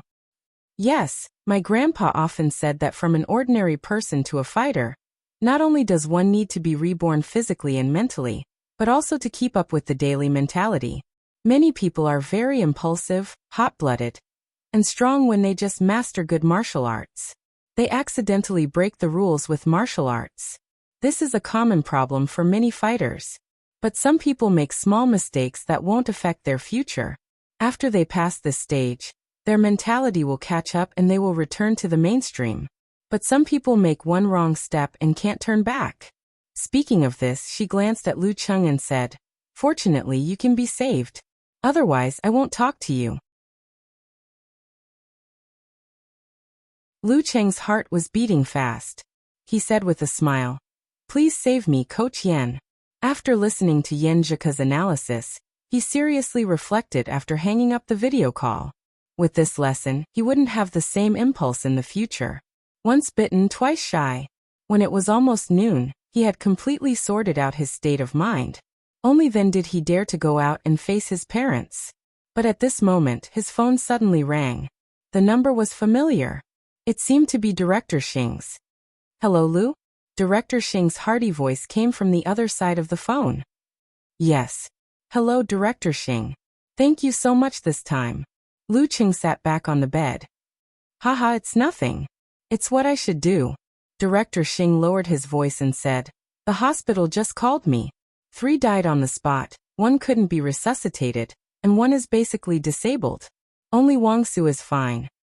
Sigh for dead and 1 disabled. I really can't suppress such a case. Wang Su will definitely be sentenced for attempted murder with a gun. But we can reduce his sentence by a few years because he didn't cause any substantial harm, wasn't the mastermind, and had the intention to report to the police. Anyway, it should be at least 5 years. I'm telling you, so you should be mentally prepared. When the time comes, you may have to testify in court secretly. As for when he's in prison, I'll find someone to take care of him and not let him be bullied. Lu Cheng's heart wasn't heavy. After Yan Zhika's analysis, this was a predictable outcome. He said sincerely, "This is nothing. Wang Su is only 19 years old. If he behaves well in prison and his sentence is reduced, he'll only be 22 or 23 years old when he comes out. He still has a long life ahead of him. It's better than dying on the spot." He quietly changed the way he addressed him. Director Xing laughed and said, "I'm relieved that you can think it through. Well, we just carried out a special anti-gang operation and arrested Jian Laosan and Zhang Mingle's left and right men. Zhang Mingle escaped by himself, but he won't be able to come back to Xioshan in the future. No one will harass you and your family because of this. Lu, as an elder, I have to say one more thing. The underworld is not something to be seen in public. Even if they are really capable, they are just the dogs of the big shots. They will do as they are ordered. Don't be envious of them just because they are powerful and domineering. Uncle Xing, don't worry. I have a bright future ahead of me. I won't walk this path that is destined to be hopeless." Lu Qing answered without hesitation. He vaguely felt that Director Xing's attitude had changed. In the past, he always talked about his master, but now he cared more about his own appearance. Seizing this opportunity, he smiled and said, "Uncle Xing, when are you free? I want to visit you for a new year." Director Xing immediately let out a hearty laugh. "Sure. I'm on duty on the second and third day of the new year. After that, I have to visit relatives. How about the seventh day of the new year? I'll be here the whole day. You can come at any time. My address is 9th floor, Unit 2, Building 3, Mingshan Community, Number 9, South Shuiyuan Street." After hanging up the phone, Lu Qing pulled the curtain of the room that he had forgotten to open. The dark clouds outside had dispersed and the warm winter sun shone in. Rays of brilliant sunlight shone in and lit up the whole room. This was a bright world.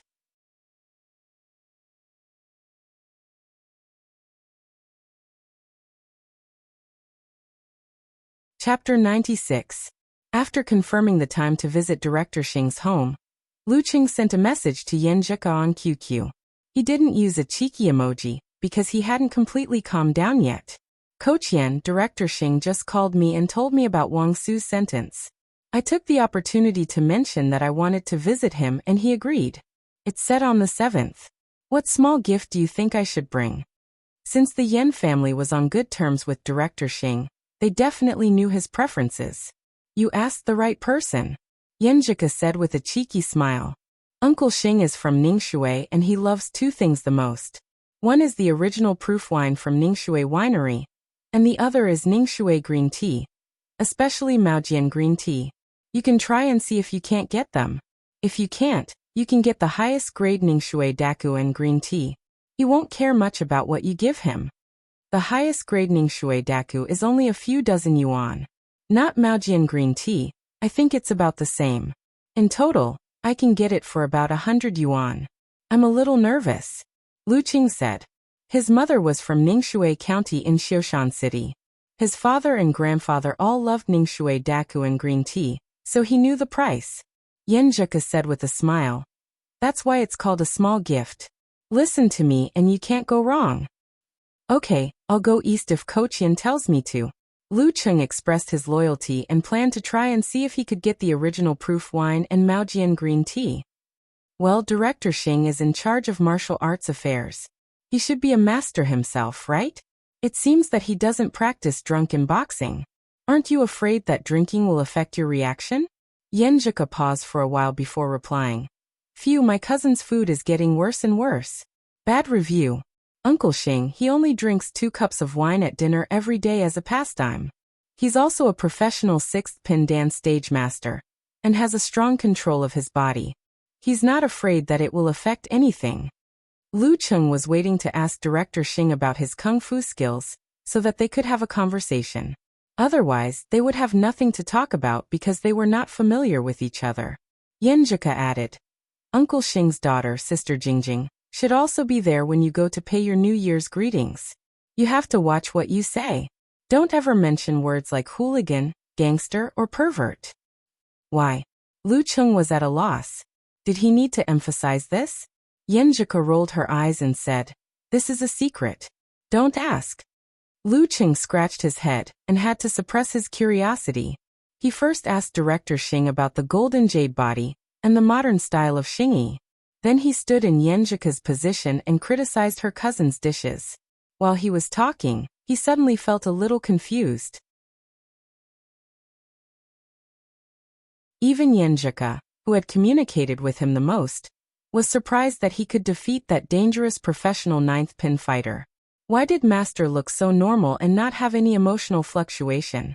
Even if he knew that she had awakened a superpower, shouldn't he at least give her some reaction? He was not like this at the Martial Sage Candidate Challenge tournament. Does he really believe in my strength that much? In a Mediterranean-style house, Geyser pressed his chest and walked to the wine cabinet. He opened the door, took out a bottle of unlabeled wine, and poured himself a glass. "Dad, why are you drinking again?" A voice came from afar. They could only hear the voice but not see the person. It was as if they could grasp the situation here even from afar. The corner of Geyser's mouth twitched. Calm down, calm down. What's there to be surprised about?" The voice was like ice beads hitting a jade plate, but it also showed a bit of maturity carved by time. "My stupid apprentice overestimated himself and fought against a ninth pin fighter of the dark sect. He's as impulsive as I was when I was young." Geyser narrowed his eyes and sniffed the wine intoxicated. The voice was confused. "Didn't you say that junior brother only had the strength of an amateur first pin fighter? A ninth pin fighter of the dark sect is not the kind without inheritance. The secret method of spiritual aura is very effective at this stage. Is it because he's in danger that you're frightened? Childish. Naive. Why would I be frightened by this?" Geyser curled his lips. He stopped the opponent from killing and killed him in a fight of life and death. He killed the opponent? His superpower of fire hasn't reached this level, has it? The voice was surprised. Geyser took the opportunity to drink the wine in his glass.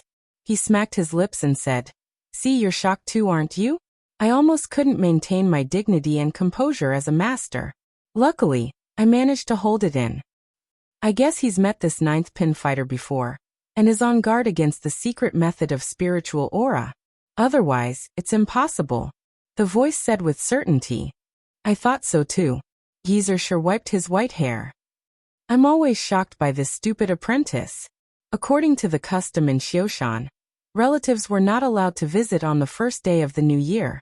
Lu Cheng lay on the bed for a while, and then heard his mother calling for lunch. After leaving the house, he sat across from his father Lu Jisheng. Before he could open his mouth, he saw his mother, Qi Fong, sneakily whisper, "Old Wang's son was arrested." He even asked little Luo to pack his clothes and send them to the police station.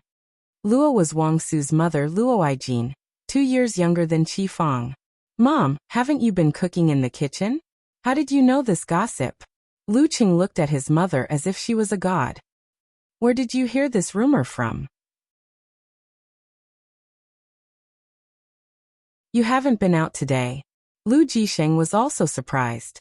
Qi Fong rolled her eyes at him. "Don't you know how to use your phone?" "Of course, someone called me to talk about this." Lu Cheng roughly understood why the gossips in the community spread so quickly. He felt a lingering fear. If he was detained, the whole community would know about it after the investigation. At that time, he could imagine how his parents would feel. Think more about your family when you're impulsive. "Old Wang's son was really caught?" Lu Jisheng asked with concern. "Yes. It said that he committed a big crime, and the police came to inform him personally. He might be sentenced to more than 10 years in prison, and his life will be ruined." Qi Fong sighed and turned to glare at Lu Cheng. "See? Learn martial arts. Don't be so competitive. Don't get in touch with those gangsters." "Mom, don't worry. I'll remember this lesson." Lu Cheng took a deep breath. He engraved this lesson in his heart, and remembered the lingering fear to prevent himself from doing such stupid things in the future. Lu Jisheng sighed. "Old Wang has a hard life, but his son is just a gangster. There must be a mastermind behind this, so the sentence may not be so heavy. If he behaves better and strives for a reduced sentence, he may be out in a few years. When he's in his 20s, he can start over. You bookworm, you'll know when you know more about the community. People with criminal records are discriminated against. It'll be difficult for you to find a good wife in the future. Qifeng also sighed. After all, she had known old Wang's family for almost 20 years. They were neighbors. While eating, they felt sorry for Wang Su and the Wang family. Lu Qing didn't interrupt and listened quietly. He felt that every word they said hit his heart, making him full of guilt and regret. Due to the other party's criminal record, the other party's performance, and the scene at that time, he did not blame himself for killing the other party. Although the loss of a life shocked him, it was not a person he knew, so it was not that strong. Therefore, he appeared to be relatively calm and did not have too obvious post-traumatic stress. However, the possible consequences of the whole thing were constantly beating him, continuously beating him, making him completely reflect on himself and gradually lose his reckless impulse. This might be the change in his state of mind caused by this incident. It was the necessary training in martial arts that Yanzhika's grandpa said. In the future, he would plan before acting. A gentleman wouldn't stand under a collapsing wall. Not for anything else, but for too many ties. Do you understand, Cheng? Qifeng's voice came into his ears. Lu Qing was in a trance and reflecting on himself, so he didn't pay attention to their conversation. Now he was confused. "Huh? What are you thinking about?" Qifeng said impatiently. "I say, you can learn martial arts, but don't break the rules with martial arts like those on TV. Your dad and I are in our 40s and have lived for more than half of our lives. We can't bear any more torment." "Okay." Lu Qing nodded hard. On the wet ground, the man in black exercise clothes suddenly turned into a giant green-eyed wolf. He bit Lu Cheng's throat and sank his teeth deep into it. Lu Qing sat up abruptly with cold sweat all over his forehead. He was still immersed in the fear brought by the nightmare. In the dark, he pressed a button on his phone and it lit up. He glanced at it and found that it was less than 4 o'clock. There was still a lot of time before morning training. Alas, for a freshman like me, this is an unprecedented bad thing. Even if the haze is gone and the mental trauma is not serious, it will take 2 or 3 days to completely recover. The remaining emotions will be eliminated with time. After a quick meditation and a short rest, Lu Qing got up on time to train. He was sweating, tearing the airflow, and stirring up his whole body. He was full of energy and used his vigorous qi and blood to erode the shadow in his heart. After returning home, he took a shower and tidied up. Then he went out with his parents to his Aunt Qi Yan's house in Ningxue County to celebrate the new year with his grandfather. His grandfather had 2 daughters. The younger one, Qi Yan, was a live-in son-in-law. It was agreed that the children would follow their mother's surname. If there was a second child, they would follow their father's surname. Currently, he had 2 daughters. "I'm just about to buy the original proof wine and Maojian green tea from Ningxue Brewery." Lu Qing looked at the scenery outside the car window and thought. However, these 2 things were hard to buy. He had to ask his aunt and uncle to see if they had any connections since they owned a small supermarket. The distance from Xiushan to Ningxue County was not far. If he had a car, he could get to his aunt's house in 40 minutes from the neighborhood where Lu Qing lived. But if he didn't have a car, he had to take a bus to the bus station to buy a ticket. When he got to Ningxue County's bus station, he had to transfer again. All in all, it would take at least 1.5 hours. The scenery flew by. Lu Qing, who was focused on chatting, soon saw the streets of Ningxue County. P.S. I think that a half-grown boy who suddenly had a fortuitous encounter and improved his martial arts so quickly that even his master couldn't predict it, and didn't give him the corresponding guidance in time would definitely have problems in his daily life. There would definitely be some bad experiences. Therefore, I wrote very carefully about the change in Lu Cheng's state of mind. I finally finished the last stroke of this chapter. I hope everyone can feel it. You're tuning in to the Li Mei's Wuxia Whispers YouTube channel. We're so grateful for your support, and don't forget to subscribe to join us on this incredible journey through captivating stories. Your generosity through donations truly makes a world of difference, as it's the primary source of revenue that allows me to expand and enhance this channel for you. Thank you from the bottom of my heart for being a part of this adventure.